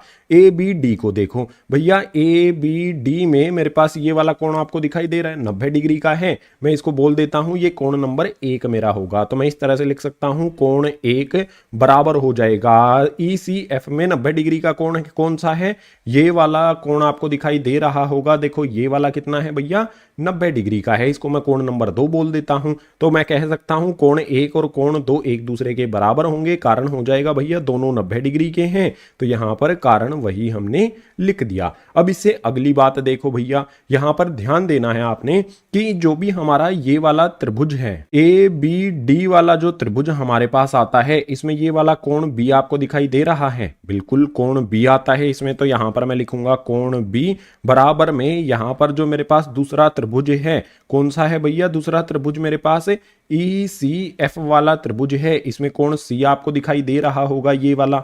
तो कोण जो भी बी है और सी है वो एक दूसरे के बराबर है। मैं लिख सकता हूं कोण सी, ये हमने कहां से किया भैया, ये समीकरण 1 से हमने इसको उठा लिया है। तो जो भी हमारे दो त्रिभुज यहां पर हैं ए बी डी और ई सी एफ, इनमें कोण बी और सी आते हैं जो एक दूसरे के बराबर हैं। दो बिंदु यहां पर हमें मिल जाते हैं, तो मैं कह सकता हूं त्रिभुज यहां पर मेरा ए बी डी जो है वो समरूप हो जाता है त्रिभुज ई सी एफ के। कौन से नियम से हुआ है, कसौटी कौन सी लगी है, ए समरूपता कसौटी का इस्तेमाल करके क्वेश्चन नंबर 11 हुआ कंप्लीट। क्वेश्चन नंबर 12 हमारे सामने आ जाता है। इस क्वेश्चन में आप देखो हमें क्या दिया गया है, एक त्रिभुज ए बी सी, जो हमारा पहला त्रिभुज है वो ए बी सी है। तो देखो हमने यहां पर बना लिया है भैया ए बी सी, ये एक त्रिभुज बना लिया है। इस त्रिभुज की भुजा ए बी बी सी और माध्यिका ए डी, यहां पर माध्यिका जो है ना इसकी बात की गई है, तो हमने यहां पर ए डी माध्यिका बना ली है। माध्यिका का मतलब होगा जो भी हमारी ये ए डी रेखा है ये बी सी को दो बराबर हिस्सों में बांटती है। बिल्कुल सिंपल है ना। तो जो भी हमारी त्रिभुज ए बी सी की भुजा ए बी बी सी और ए डी माध्यिका है वो एक अन्य त्रिभुज पी क्यू आर, तो हमने यहां पर भैया पी क्यू आर त्रिभुज भी बना लिया है। इसकी भुजाओं को क्रमशः पी क्यू क्यू आर और माध्यिका पी एम, इसमें भी यहां पर माध्यिका पी एम है, इसका भी काम क्या होगा क्यू आर को दो बराबर हिस्सों में बांटना। तो जो भी भुजाएं हैं A B B C A D माध्यिका और पी क्यू क्यू आर और पी एम माध्यिका, ये समानुपाती हैं। समानुपाती का मतलब क्या होता है, समान अनुपात में है। तो कैसे लिखा जाएगा इसको वो समझो। सबसे पहले हमें क्या दिया गया है, ए बी बी सी और ए डी, ये तीन चीजें आपको दिखाई दे रही हैं। लाइन से लिख लेते हैं, हल प्रारंभ करते हैं यहां से। इसमें आ जाएगा हमारे पास यहां पर ए बी, उसके बाद दूसरी हमें दी गई है बी सी, उसके बाद माध्यिका हमारे पास आ जाती है A D. A B B C A D जो भी हमें यहां पर दी गई थी तीनों हमने लिख ली। अब पी क्यू आर की जो भुजाएं हैं पी क्यू क्यू आर और पी एम, इनको इनके नीचे लिखना है हमें। तो बटे में यहां पर आ जाएगा हमारे पास पी क्यू, बटे में यहां पर आ जाएगा हमारे पास क्यू आर और बटे में यहां पर आ जाएगा ए डी के नीचे यहां पर आ जाएगा पी एम। ये समान अनुपाती का मतलब होगा जो भी अनुपात यहां पर हमारा बन रहा है वो सभी बराबर हैं। इतना जो ये है ना ये हमें दिया गया है, ठीक है, ये ध्यान रखना है आपको, ये हमें दे दिया गया है, क्वेश्चन में ही दिया गया है। हमें दर्शाना है त्रिभुज ए बी सी और त्रिभुज पी क्यू आर जो हैं वो समरूप हैं एक दूसरे के। तो देखो त्रिभुज ए बी सी की बात यहां पर करता है और पी क्यू आर जो है इसकी बात करता है। तो इससे पहले हमें कुछ और निष्कर्ष निकालना पड़ेगा, तभी उनकी भुजा या फिर कोण है कुछ हमें पता होना चाहिए। जैसे अगर हमें पता चल जाए कि भैया ये दोनों कोण अगर हमारे पास बराबर हो गए तो आसानी से हल किया जा सकता है। ए बी सी और पी क्यू आर को समरूप करने का आसान तरीका निकल कर हमारे सामने आ जाएगा। तो हमें यहां पर करना क्या होगा, सबसे पहले एक काम करते हैं कि जो भी हमारा यहां पर है ए बी आ जाएगा, बटे में पी क्यू ऐसा का ऐसा आ जाएगा, बराबर में यहां पर हमारे पास ये वाली भुजा है बी सी, डी यहां पर बिंदु क्या है, मध्य बिंदु है। माध्यिका जो होती है उसका मध्य बिंदु होता है, ठीक है, माध्यिका जिस भी रेखा पर आती है उसका मध्य बिंदु होता है। तो यहां पर हम क्या कर सकते हैं, जो भी ये बी सी है यहां पर बी सी आता है, मैं इसका आधा कर देता हूं। आधा यानी कि 1/2 यहां पर हो जाएगा बी सी, बिल्कुल इसी तरह से 1/2 यहां पर हो जाएगा क्यू आर का। जो हमारी ये क्यू आर है ना इसका भी आधा कर देता हूं। मैंने क्या किया, ऊपर भी आधे से गुना कर दिया, नीचे भी आधे से गुना कर दिया। अगर हमारी यहां पर आधे से आधे को काट देंगे तो वापस से हमें वही मिल जाएगा। तो इक्वेशन जो हमारा है, समीकरण जो हमारा है वो भी बैलेंस है। बराबर में हमारे पास जो भी हमारा यहां पर है ए डी बटे में पी एम वो आ जाता है। अब एक बात मुझे बताओ भैया, जो भी हमारा ए बी बटे में पी क्यू है ये तो ऐसा का ऐसा आ जाएगा, बराबर का निशान लगा लो। बी सी का आधा क्या होगा, अगर आप आकृति की तरफ देखोगे ये है बी सी, इसका आधा मैं बी डी लिख सकता हूं, बी सी का आधा, ठीक है, आधा बी सी ये हो जाएगा मेरे पास यहां पर बी डी।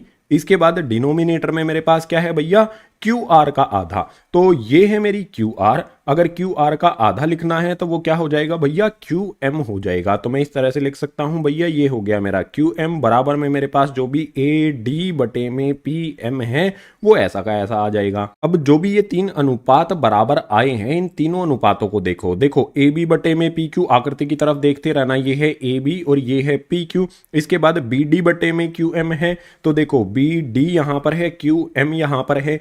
ए डी बटे में पी एम है, तो देखो ए डी यहां पर है, पी एम यहां पर है। आप देख सकते हो जो हमारा ये वाला त्रिभुज है इसकी तीनों भुजाएं और ये वाला त्रिभुज पी क्यू एम है, इसकी तीनों भुजाएं समान अनुपात में हमारी निकल कर आती हैं। अगर समान अनुपात में हैं तो जो भी हमारे ये दो त्रिभुज हैं ए बी डी और पी क्यू एम, ये क्या हो जाएंगे, समरूप हो जाएंगे। तो मैं लिख सकता हूं कि जो भी हमारा यहां पर त्रिभुज है ए बी डी, ये समरूप हो जाएगा त्रिभुज पी क्यू एम के। कौन सी कसौटी से होगा, तीनों यहां पर हमें भुजाएं ही मिलती हैं, भुजाओं का अनुपात ही मिलता है, तो ऐसे ऐसे ऐसे समरूपता कसौटी का इस्तेमाल यहां पर किया गया। अब यहां पर एक निष्कर्ष हमें निकालना पड़ेगा।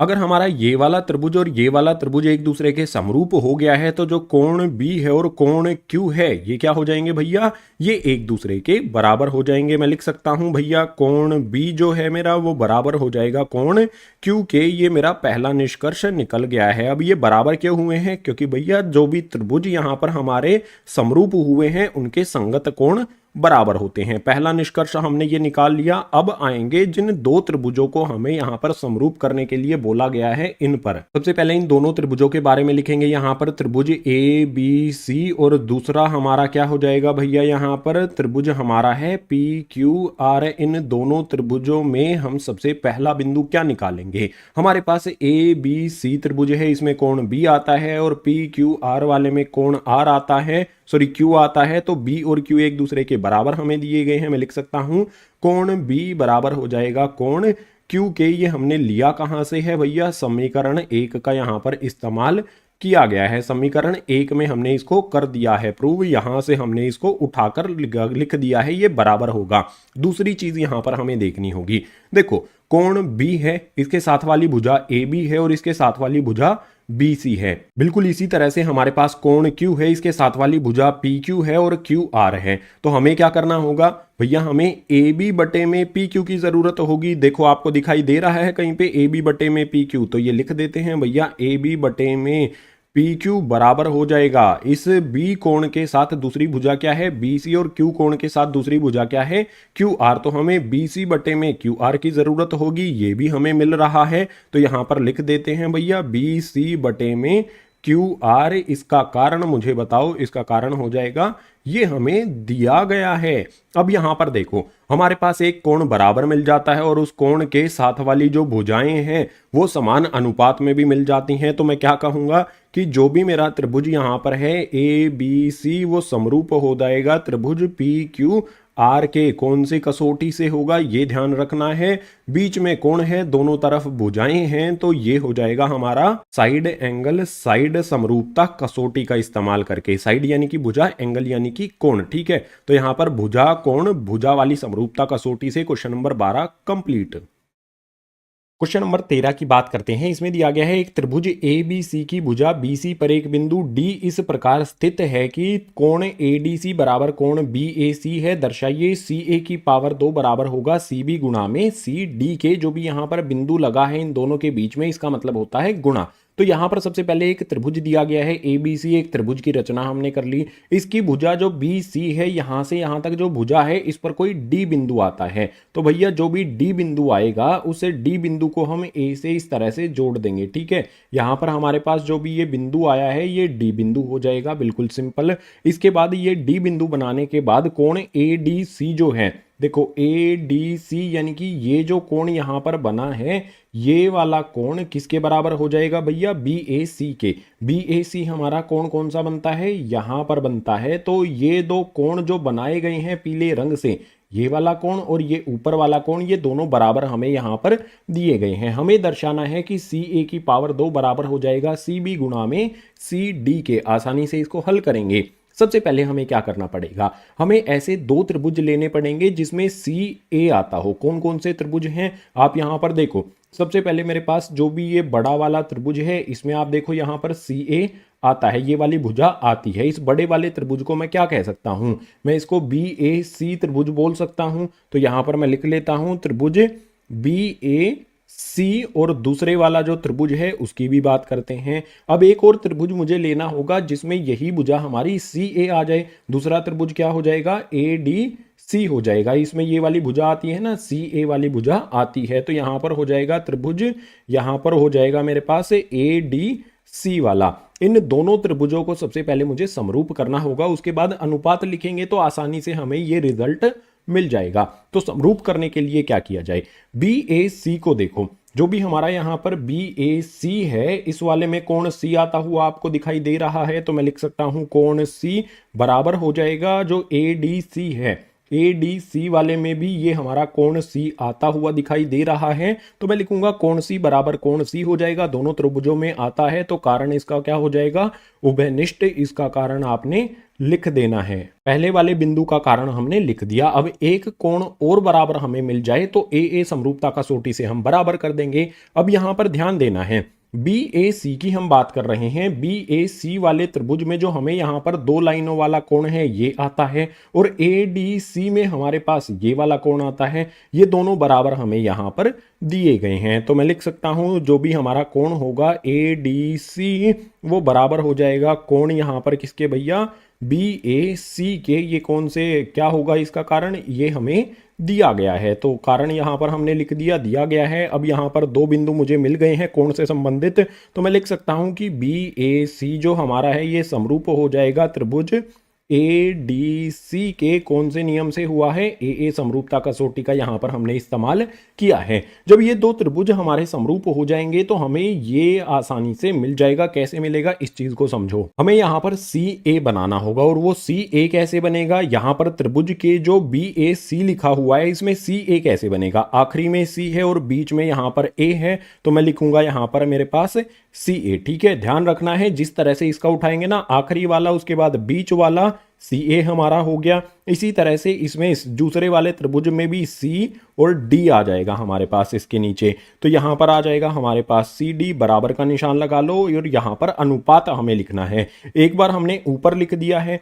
अब इस तरफ जो हमारा यहां पर ए डी सी वाला त्रिभुज है इससे हमें फिर से क्या करना होगा, सी ए बनाना होगा। कैसे बनाएं भैया, देखो सी यहां पर रहा, ए यहां पर रहा, तो आखिरी वाला और शुरू वाला हम लेते हैं। तो सी ए हमारा बनता है। इसको हमें अब ऊपर नहीं बनाना है, इसको हमें बनाना है नीचे। तो सी ए हमारा हो गया, आखिरी वाला और पहले वाला लिया है, वही आखिरी वाला और पहले वाला हमें इसमें लेना होगा। तो ये हो जाएगा हमारा यहां पर ऊपर की तरफ इसे लिख देना है। आप देखो ये हो गया सी, ये हो गया बी, इसको हमने ऊपर लिख देना है। अब बहुत आसान काम है, इनको क्रॉस में कांटों में गुना कर दो, कांटों में यानी कि क्रॉस में। ठीक है, सी ए को सी ए से गुना करेंगे तो ये हो जाएगा हमारा सी ए की पावर 2, बराबर का निशान लगा लो।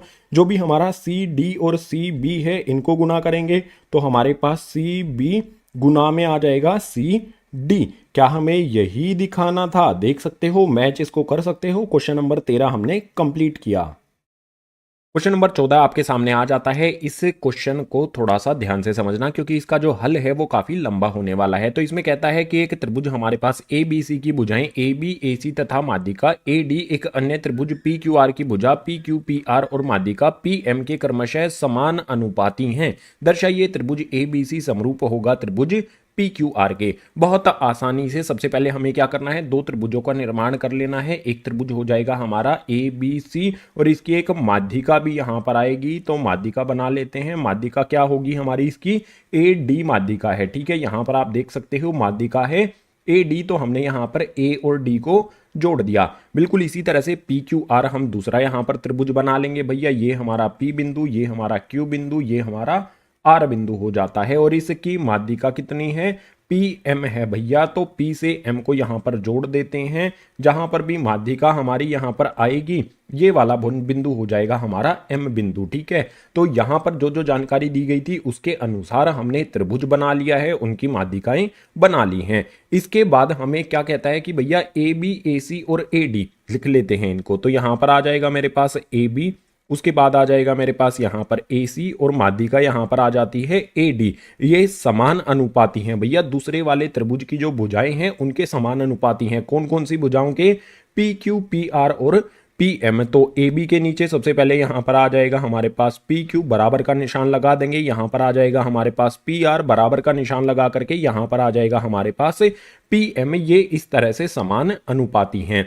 हमें यहाँ पर करना क्या है कि त्रिभुज ए बी सी और त्रिभुज पी क्यू आर को समरूप करना है। तो सिद्ध करना है, इसमें क्या लिखा जाएगा? इसमें साफ साफ यहाँ पर लिख देंगे कि भैया जो भी हमारा त्रिभुज यहाँ पर है ए बी सी, इसको समरूप करना है त्रिभुज हमारे पी क्यू आर के। अगर हम ध्यान से देखें जो हमें दिया गया है, तो इसमें देखो ए बी बटे में पी क्यू, ये वाली भुजाएं समान अनुपात में हैं। ए सी बटे में पी आर, तो ए सी और पी आर हमारी ये भी अनुपात में है। और ए डी बटे में पी एम, यानी कि ये वाली भुजा जो है, जो माध्यिका है, ये भी समान अनुपात में है। इन सभी का अनुपात एक जैसा आता है। अब इसको हल करने के लिए हमें रचना करनी पड़ेगी भैया, यहाँ पर रचना करनी पड़ेगी। रचना क्या होगी उसको ध्यान से समझना, क्योंकि रचना अगर आप सही तरह से कर लोगे तो आसानी से इसको हल किया जा सकता है। सो रचना में हम यहाँ पर ई डी समांतर करते हैं। यहाँ पर हम क्या करते हैं भैया, हम एक लाइन ड्रॉ करते हैं डी से इस तरह से, ठीक है। यहाँ पर क्या होगी हमारी, ये हमने ई डी कर दी है। ये वाली जो ई डी लाइन है ये ए सी के समांतर है। तो हमने रचना क्या की है भैया, ई डी हमने यहां पर कर दी है, जो कि समांतर है ए सी के। बिल्कुल इसी तरह से जो हमारा दूसरा वाला यहां पर त्रिभुज है, इसमें भी यहां पर क्या करता हूं भैया, मैं एम से यहां पर एन की रचना कर देता हूं। तो एम एन की रचना यहां पर मैंने कर दी है। ये वाला बिंदु हमारा एन हो जाएगा, और जो भी एम एन है ये पी आर के समांतर है। तो मैं इस तरह से लिख सकता हूं एन एम या फिर एम एन जो है हमारी, ये समांतर हो जाएगी हमारी पी आर के। ये रचना हो गई हमारी। रचना करने के बाद अब जो मैं बताने वाला हूं उसको ध्यान से समझो। जो भी हमारा यहाँ पर डी है, ये क्या हो जाएगा भैया, मध्य बिंदु होगा, क्योंकि ए डी हमारी क्या है भैया, ये हो जाती है हमारी माध्यिका। तो किसी भी एक मध्य बिंदु के जो, जब हम रचना के बाद जो नेक्स्ट वाला पॉइंट मैं आपको बताने वाला हूं उसको बहुत ध्यान से समझना। देखो जो भी डी है हमारा, वो बी सी का मध्य बिंदु है, क्योंकि ए डी हमारी क्या है, माध्यिका है। तो किसी भी त्रिभुज की एक भुजा के मध्य बिंदु से खींची गई रेखा दूसरी भुजा के समांतर अगर होती है तो वो तीसरी को द्विभाजित करती है। यानी कि जो हमारा यहाँ पर ए बी है उसका मध्य बिंदु ई हो जाएगा। इसी बात को मुझे लिखना पड़ेगा। बिल्कुल इसी तरह से यहां पर हमारे पास ये मध्य बिंदु एम है, एम से एन जो मैंने खींची है वो पी आर के समांतर है। तो एन जो मध्य बिंदु है वो पी क्यू का हो जाएगा। तो निष्कर्ष क्या निकलता है, ए बी का मध्य बिंदु ए हो जाएगा और पी क्यू का मध्य बिंदु एन हो जाएगा। इसका कारण भी मैं आपको बताऊंगा, पहले इन चीजों को लिख देते हैं। ई जो है वो ए बी का मध्य बिंदु है, यहां पर मैंने आपको बता दिया था ए बी का मध्य बिंदु ई हो गया, और एन जो हमारा ये है ये पी क्यू का मध्य बिंदु है। ये दो चीजें मैंने लिखी हैं, अब इनका कारण आपको बताना होगा। मैंने आपको क्या कराया था परिचय में, मध्य बिंदु प्रमेय बताया था। मध्य बिंदु प्रमेय का विलोम जो था उसका इस्तेमाल करके हम ये कर सकते हैं। तो जो भी यहां पर हम कारण लिखेंगे वो हो जाएगा विलोम मध्य बिंदु प्रमेय। विलोम मध्य बिंदु प्रमेय से क्या होता है, किसी भी त्रिभुज की एक भुजा के मध्य बिंदु से खींची गई रेखा दूसरी भुजा के अगर समांतर होती है तो वो तीसरी भुजा का मध्य बिंदु होती है। तो विलोम मध्य बिंदु प्रमेय का यहां पर हमने इस्तेमाल करके ये कर दिया है। विलोम मध्य बिंदु प्रमेय का इस्तेमाल करने के बाद अब मध्य बिंदु प्रमेय का इस्तेमाल हम करेंगे। तो देखो सिंपल सीधी बात यहां पर क्या होगी भैया, ये भी मध्य बिंदु होता है हमारा ए बी का, और डी भी हमारा मध्य बिंदु होता है। तो जो भी हमारी ई डी है वो तीसरी रेखा की क्या होती है, आधी होती है। तो मैं इस तरह से लिख सकता हूं कि जो भी यहां पर मेरा ई डी होगा, ठीक है, मेरी रेखा यहां पर क्या है, ई डी है, जो दोनों भुजाओं के मध्य बिंदुओं को जोड़ने वाली रेखा है। ये रेखा जो भी हमारी जिसके भी समांतर होती है, किसके समांतर है, ए सी के समांतर है, तो इसका आधा होती है। तो 1/2 ए सी में इसको लिख सकता हूं। बिल्कुल इसी तरह से यहां पर भैया दो मध्य बिंदुओं को जोड़ने वाले हमारे क्या हैं, एन और एम है। तो मैं इस तरह से लिख सकता हूं एन एम जो है ये किसके समांतर है, उसी का आधा होगा। एन एम पी आर के समांतर है, तो पी आर का ये आधा हो जाएगा। आधा का मतलब होता है 1/2 पी आर हो जाएगा। यहां पर हमने क्या किया, मध्य बिंदु प्रमेय का इस्तेमाल किया। जो भी हमारे ये दो बिंदु हैं इनका कारण भी यहाँ पर हमने लिख दिया। अब जो हमें दिया गया है ना भैया उसको लिखो। जो भी दिया गया है हमारा ये वाला भाग, इसको यहाँ पर हम लिख लेते हैं। ध्यान से समझना, जो जो भी चीजें मैं लिखने वाला हूं मैं यहाँ पर लिख लेता हूं भैया। ए बी बटे में यहाँ पर आ जाता है मेरे पास पी क्यू, बराबर का निशान लगा करके यहाँ पर मैं लिख लेता हूं ए सी बटे में यहाँ पर आ जाता है पी आर, बराबर का निशान लगा करके यहाँ पर आ जाता है मेरा ए डी बटे में पी एम। इतना मुझे यहाँ ये दिया गया है। अब जो भी मेरी ये भुजा है भैया, ए बी है या फिर पी क्यू है, ए सी है या फिर पी आर है, मैं इन चारों का आधा कर देता हूं। ठीक है, मैं ऊपर भी 1/2 से गुना कर देता हूं, नीचे भी 1/2 से गुना करता हूं। बिल्कुल इसी तरह से ऊपर 1/2 से गुना कर देता हूं, नीचे भी 1/2 से गुना कर देता हूं। अगर मैं इनको 1/2 से गुना कर दूंगा तो मुझे मिलेगा क्या, इस चीज पर आपने ध्यान देना है। सबसे पहले बात करेंगे ए बी का आधा। भैया हमारे पास ये वाली भुजा रही ए बी, ई मध्य बिंदु है तो ए बी का आधा मैं क्या लिख सकता हूं, ये वाली भुजा में लिख सकता हूं ए ई आधा हो जाएगा ए बी का, तो यहां पर मेरे पास आ जाएगा ए ई। इसके बाद बटे में मेरे पास यहां पर पी क्यू है। भैया ये वाला मेरे पास पी क्यू है और पी क्यू का आधा मैं इसको लिख सकता हूं पी एन को लिख सकता हूं, तो यहां पर ए ई बटे में आ जाएगा मेरे पास पी एन। इसके बाद बराबर का निशान लगा देते हैं। इसके बाद है आधा ए सी। जो भी मेरी यहाँ पर ए सी है इसका आधा मुझे करना है। अगर आप यहाँ पर देखोगे आधा ए सी, ठीक है, यहाँ पर आधा ए सी किसके बराबर है, ई डी के बराबर है, तो 1/2 ए सी की जगह पर मैं क्या लिख सकता हूँ भैया, ई डी लिख सकता हूं। और इसी तरह से यहां पर आप देखो 1/2 पी आर, 1/2 पी आर किसके इक्वल है, एन एम के बराबर है, तो यहां पर एन एम मेरा आ जाएगा। इसके बाद बराबर का निशान यहां पर लगा लेते हैं। जो ए डी बटे में पी एम है इसको ऐसा का ऐसा यहां पर लिख देंगे, ए डी बटे में पी एम आ गया। अब जो भी निष्कर्ष हमें ये मिला है इससे क्या कंक्लूजन निकाला जा सकता है ये समझो। देखो बेटा, ए ई बटे में पी एन, तो ये है ए ई बटे में पी एन आ जाता है। ई डी बटे में एन एम, तो ई डी बटे में एन एम आता है। उसके बाद ए डी बटे में पी एम, तो ये है ए डी और ये है पीएम। आपको सीधा सीधा क्या दिख रहा है भैया, दो त्रिभुज आपको दिखाई दे रहे हैं। ए ई डी वाला त्रिभुज आपको दिखाई देगा और पी एन एम वाले त्रिभुज की ये भुजाएं जो हैं ये समान अनुपात में दिखाई दे रही हैं। तो मैं क्या कह सकता हूं कि जो भी मेरे ये दो त्रिभुज होंगे, त्रिभुज कौन सा भैया, ए ई डी वाला, ये समरूप हो जाएगा कौन से वाले त्रिभुज के भैया, दूसरे वाला कौन सा है, पी एन एम वाले के। अब ये कैसे होगा, तीनों भुजाएं समान अनुपात में हैं, तो यहां पर जो समरूपता कसौटी है वो कौन सी हो जाएगी, ऐसे ऐसे ऐसे समरूपता कसौटी से ये समरूप हो जाते हैं। अभी हमारा आगे भी हमें करना है इसको सोल्व। ए बी सी और पी क्यू आर हमारे समरूप आने चाहिए, ठीक है। तो इस वाले पेज पर हमारे पास जगह कम है, थोड़ा सा इसको ऊपर की तरफ लेकर चलते हैं। एक चीज यहां से सिंपल आप क्या समझ सकते हो, देखो अगर हमारे पास ए ई डी और पी एन एम जो भी हमारे ये दो त्रिभुज हैं ये एक दूसरे के समरूप अगर हो जाते हैं तो यहां पर जो भी मेरे कोण बनेंगे, मान लेते हैं ये कोण नंबर 1 हमारा है, यहां पर हमारा कोण नंबर 2 है, तो मैं क्या कह सकता हूं कि भैया कोण 1 बराबर हो जाएगा मेरा कोण नंबर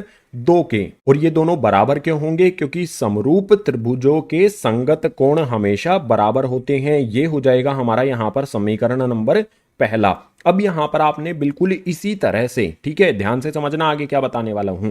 फिर से आपने क्या करना है, रचना करनी है। यहां पर मैं डी और जो भी मेरी यहां पर एक लाइन है, ठीक है, एक इस तरह से रचना कर देनी है। जो भी ये रचना है ये ए बी के समांतर होगी और एम से पी आर पर रचना कर देनी है, ये पी क्यू के समांतर हो जाएगी। उसके बाद इसी तरह के स्टेप हमें फॉलो करने पड़ेंगे और फॉलो करने पर आपको क्या मिलेगा कि जो भी हमारा जैसे कोण 1 और कोण 2 हमारे यहां पर हो गए हैं एक दूसरे के बराबर, बिल्कुल इसी तरह से आपको क्या मिलेगा, मान लो ये हमारे पास कोण नंबर 3 है और इस तरफ हमारे पास कोण नंबर 4 है, तो इसी तरह से 3 और 4 जो है ना ये भी एक दूसरे के बराबर हमें मिल जाएंगे। तो मैं इस तरह से लिख सकता हूं, आप सीधा भी इसको कर सकते हैं जैसे मैं कर रहा हूं, कोण नंबर 3 बराबर हो जाएगा मेरा कोण नंबर 4 के। इसका कारण आपको लिखना पड़ेगा, तो कारण में लिखेंगे जैसे पहला समीकरण ज्ञात किया है उसी तरह से दूसरा समीकरण हमारा क्या हो जाएगा, जो भी हमारे यहां पर कोण है 3 और 4 ये एक दूसरे के बराबर हो जाएंगे। अब इससे आगे क्या करना होगा, जो भी हमारे पहला और दूसरा समीकरण है ये इसको मान लेंगे हम हमारा दूसरा समीकरण। अब मुझे क्या करना होगा, ध्यान से देखना, जो भी मेरा यहाँ पर पहला समीकरण है मैं क्या करता हूँ, समीकरण नंबर पहला जमा में समीकरण नंबर दूसरा, इन दोनों समीकरणों को मैं जोड़ देता हूँ। जोड़ने पर क्या आएगा मेरे पास, यहाँ पर कोण 1 बराबर में मेरे पास कोण 2 है, इसके नीचे यहाँ पर मेरे पास आ जाएगा कोण 3, उसके बाद बराबर में यहाँ पर कोण 4 है। इनको जोड़ना है मुझे, तो जोड़ने पर ध्यान देना है आपने। आकृति में देखो आप यहाँ पर,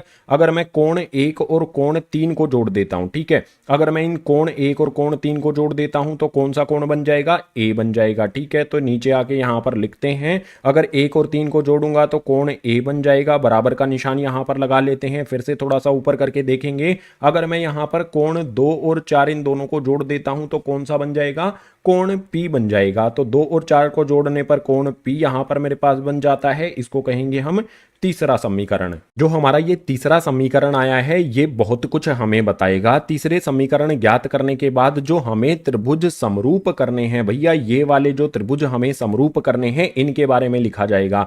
तो यहां पर एक लाइन लगा के यहीं पर लिखता हूं मैं, जो भी मेरा यहां पर है त्रिभुज भैया ए बी सी, और दूसरे वाला जो मेरा त्रिभुज है त्रिभुज पी क्यू आर, इन दोनों को मुझे समरूप करना है। तो सबसे पहला काम क्या होगा, अगर आप ध्यान से देखोगे त्रिभुज ए बी सी में हमारा कोण ए है यहाँ पर, इसमें पी है, तो दोनों कोण ए और पी हम एक दूसरे के बराबर कर चुके हैं। तो पहला कारण क्या हो जाएगा, यहां पर होगा हमारा कोण ए बराबर में आ जाएगा कोण पी। ये कहां से हुआ है, समीकरण पहले से हमने इसको लिया है। ठीक है, समीकरण 1 में ये दोनों बराबर हो चुके हैं, तो ये हो गया हमारा। दूसरी चीज हमें ध्यान देनी होगी, दूसरी चीज काफी महत्वपूर्ण है, उसके लिए ऊपर चलना पड़ेगा हमें। देखो हमें दिया क्या गया है भैया, ए बी बटे में पी क्यू, यानी कि ए बी बटे में पी क्यू है, और इसी तरह से ए सी बटे में पी आर। ये वाला जो मेरे दिया गया है ना, इसको ऐसा का ऐसा हमें लिखना पड़ेगा। तो नीचे आएंगे, यहां पर लिख देंगे हम, यहां पर ए बी बटे में पी क्यू हमें दिया गया है, बराबर में ए सी बटे में हमें पी आर दिया गया है। जो भी हमारे ये दो त्रिभुज हैं उनकी संगत भुजाएं जो भी हैं उनका अनुपात भी बराबर हमारे आ जाता है। ये कहां से मिला है, इसका कारण लिखेंगे, ये हमें क्वेश्चन में ही दिया है, तो यही कारण यहां पर लिख देंगे। हमें यहां पर एक कोण बराबर मिल जाता है और दो संगत भुजाओं का जो भी अनुपात है वो बराबर मिल जाता है। तो मैं कहूंगा त्रिभुज मेरा यहां पर ए बी सी जो है वो समरूप हो जाता है त्रिभुज पी क्यू आर के। कौन सी कसौटी से हुआ है, यहां पर आ जाएगा हमारा साइड एंगल साइड समरूपता कसौटी। मुझे पता है क्वेश्चन नंबर 14 थोड़ा सा डिफिकल्ट आपको लग सकता है, लेकिन ध्यान से इसको करोगे तो आसानी से ये हल हो जाएगा, जैसा कि मैंने आपके सामने अभी किया है। अगर मुश्किल लगता है तो दोबारा से वीडियो में पीछे जाओ, इसको अच्छी तरह से देखो और कंप्लीट कर लो। क्वेश्चन नंबर 14 हमारा कंप्लीट हो गया। क्वेश्चन नंबर 15 के लिए चलेंगे अगले पेज पर। क्वेश्चन नंबर 15 हमारे सामने आता है, ध्यान से इसको समझ लेना। एक इंपॉर्टेंट पॉइंट जो आएगा वो अगर पता है आपको तो आसानी से इसको हल कर लोगे। जैसे क्वेश्चन नंबर 15 में दिया है, लंबाई 6 मीटर वाले एक स्तंभ की भूमि पर छाया की लंबाई 4 मीटर है, जबकि उसी समय एक मीनार की छाया की लंबाई 28 मीटर है। मीनार की ऊंचाई हमें ज्ञात करनी है। बिल्कुल आसान है, दो त्रिभुज बना लो आप यहाँ पर। एक होगा हमारा स्तंभ के लिए, जो हमारा यहाँ पर त्रिभुज बनाया गया है इसका नामकरण कर देते हैं भैया, ये हो गया हमारा ए बी सी, और इसमें जो भी हमारा यहां पर ए से बी है ये क्या हो गया, एक स्तंभ हो गया। लिख देते हैं ए बी जो हमारा है ये एक स्तंभ हो जाता है, और इस स्तंभ की जो लंबाई है वो कितनी है भैया, 6 मीटर है। तो यहां पर लिख लेते हैं 6 मीटर। अब ये 6 मीटर जो भी स्तंभ है ये भूमि पर छाया की लंबाई कितनी है, 4 मीटर। तो देखो ये स्तंभ है, इधर कहीं पर सूरज होगा, ऐसे उसकी धूप आएगी तो छाया इस तरह से नीचे की तरफ बनती है, धरती पर बनती है। इस छाया की लंबाई कितनी है, 4 मीटर बनती है। तो ये हो गया हमारा 4 मीटर। बिल्कुल इसी तरह से हम एक और त्रिभुज बना लेंगे भैया। इस त्रिभुज का नामकरण कर देते हैं पी क्यू और आर हो जाएगा हमारा। जो भी पी क्यू आर है इसमें हमारा पी क्यू क्या हो जाएगा भैया, ये एक मीनार हो जाएगी। ठीक है, तो यहां पर लिख देते हैं ये हमारी एक मीनार है। मीनार जो भी हमारी ये पी क्यू है इसकी लंबाई कितनी है, नहीं दी गई है, लेकिन लंबाई जो है वो किसकी दी गई है, मीनार की जो छाया बनती है वो 28 मीटर है। भैया छाया कहां पर बनती है, नीचे की तरफ, तो ये हो जाएगा हमारा 28 मीटर। एक बात मुझे बताओ, पृथ्वी पर जो भी स्तंभ होता है या मीनार होती है वो पृथ्वी के साथ क्या करता है, वो लंब होता है, यानी कि 90 डिग्री का कोण बनाता है। तो सबसे पहला काम क्या होगा, हल में यहां पर जो भी हमारा त्रिभुज है ए बी सी, और जो भी हमारा दूसरा त्रिभुज है भैया कौन से वाला है, हमारा त्रिभुज यहां पर है पी क्यू आर, इन दोनों त्रिभुजों को सबसे पहले यहां पर समरूप किया जाएगा। समरूप करने के लिए एक चीज तो हमें मिल जाती है, कोण बी और कोण क्यू हमारे दोनों 90 डिग्री के हैं, तो मैं लिख देता हूं कोण बी आएगा पहले यहां पर। जो भी हमारा कोण बी है बराबर हो जाएगा हमारा कोण क्यू के, कारण इनका क्या हो जाएगा, दोनों 90 डिग्री के हैं। तो सिंपल सा ये कारण यहां पर हो गया। अब दूसरी चीज देखो जो सबसे महत्वपूर्ण है इस क्वेश्चन के लिए, जो भी हमारी छाया बनती है, ठीक है, ये इस तरह से छाया बनेगी। छाया और जो भी हमारी पृथ्वी होती है उसके बीच में जो भी कोण बनता है वो बराबर होता है हर स्थिति के लिए, ठीक है। यानी कि यहां पर जो भी हमारा कोण सी होगा और कोण आर होगा, ये छाया वाला कोण है तो ये बराबर हो जाएंगे। मैं लिखूंगा कोण सी बराबर में यहां पर हो जाएगा कोण यहां पर आर, ठीक है। तो कोण सी बराबर में हो जाएगा कोण आर। इसका कारण लिखो, कारण हो जाएगा छाया का कोण। छाया का कोण बराबर होता है आर को, यहां पर मैं सही तरह से लिख देता हूं, कोण सी और कोण आर छाया के कोण हैं, इसीलिए ये एक दूसरे के बराबर हो गए। अगर हमें दो कोण, दो यहां पर संगत कोण बराबर मिल जाते हैं तो मैं कह सकता हूं कि त्रिभुज मेरा यहां पर ए बी सी जो है ये समरूप हो जाएगा त्रिभुज पी क्यू आर के। कौन से नियम से हुआ है, कौन सी कसौटी से, ए समरूपता कसौटी से ये हो गए हैं यहां पर समरूप।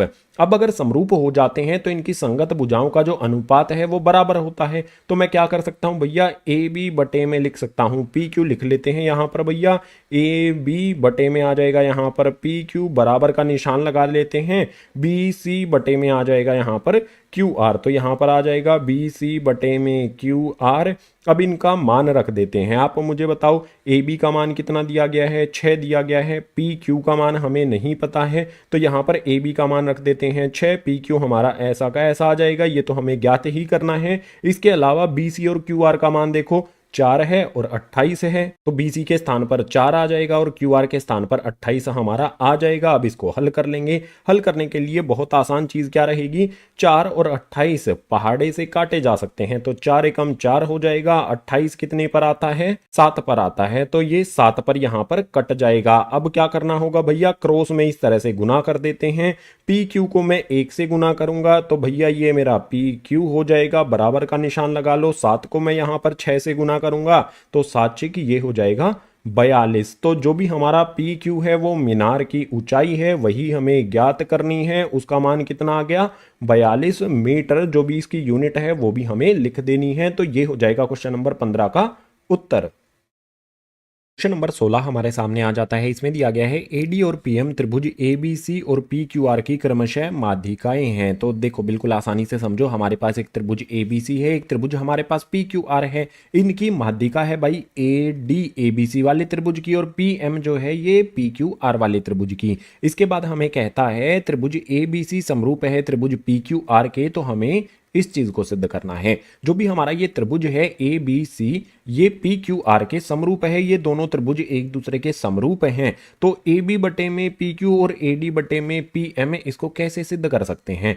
आसान चीज यहां पर क्या होगी, हमें देखना है कि भैया ए बी और ए डी जो हमारा है, देखो ये रहा ए बी, ये रहा ए डी, तो हमें ऐसा त्रिभुज लेना होगा जिसमें ये दोनों भुजाएं आ जाए, यानी कि ए बी डी जो हमारा त्रिभुज है इसको लेना होगा। इसी तरह से पी क्यू पी एम जो है, ये पी क्यू है, ये पी एम है, तो हमें क्या करना होगा, पी क्यू एम वाला जो त्रिभुज है और ए बी डी वाला जो त्रिभुज है इनको समरूप करना होगा। उसके बाद ये इनकी संगत भुजाएं हो जाएंगी। आसानी से किया जा सकता है, लेकिन यहां पर जो हमें दिया गया है ना, इससे सबसे पहले हमें क्या निष्कर्ष निकालना होगा। देखो सबसे पहले जो भी चीज दी गई है उसी को लिख लेते हैं। त्रिभुज हमें दिया गया है ए बी सी, ये समरूप है हमारा पी क्यू आर के, ये हमें दिया गया है, तो इसका कारण भी यहां पर लिख देंगे। अगर हमें ये दिया गया है कि ये दोनों त्रिभुज एक दूसरे के समरूप हैं तो इनकी संगत भुजाओं का अनुपात बराबर आएगा, यानी कि ए बी बटे में पी क्यू, इस तरह से हम लिख सकते हैं भैया ए बी बटे में हो जाएगा हमारा पी क्यू, बराबर में हमारा यहाँ पर उसके बाद लिख लेते हैं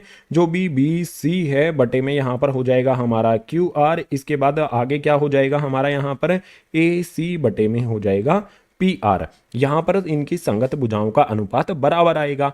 अब यहाँ पर क्या किया जाए, देखो जो भी हमारी यहाँ पर हमने कौन सा त्रिभुज लेना था, ए बी डी वाला त्रिभुज लेना था, तो इसमें बी डी आता है हमारे पास, इसी तरह से इसमें क्यू एम आता है। तो मैं बी सी, ये माध्यिका है हमारा, तो माध्यिका क्या करेगी, दो बराबर हिस्सों में बांटती है, तो बी सी का आधा बी डी होगा और क्यू आर का आधा क्यू एम होगा। तो मैं क्या करता हूं भैया, बी सी और क्यू आर जो मेरी ये भुजाएं हैं इनका आधा कर देता हूं। इसका मतलब क्या होगा, 1/2 से ऊपर गुना कर दो, 1/2 से नीचे गुना कर दो, तो क्या मिलेगा मुझे यहाँ पर ए बी बटे में यहाँ पर मिल जाएगा मुझे पी क्यू, बराबर का निशान लगा लेंगे। जो भी मेरा बी सी है इसका आधा कितना हो जाएगा, ये बी सी रहा, बी सी का आधा यहाँ पर बी डी हो जाएगा। तो मैं लिख सकता हूं भैया ये हो जाएगा मेरा बी डी बटे में जो भी मेरा यहाँ पर क्यू आर है इसका आधा, देखो क्यू आर का आधा क्यू एम हो जाएगा। तो यहाँ पर आ जाएगा मेरे पास क्यू एम बराबर में मेरा यहाँ पर ए सी बटे में पी आर, ऐसा का ऐसा रहेगा। ये हो जाएगा मेरा पहला समीकरण। जो भी मेरा पहला समीकरण है, इसके बाद दूसरी पॉइंट पे बात कर लेते हैं। दूसरा पॉइंट क्या होगा हमारा,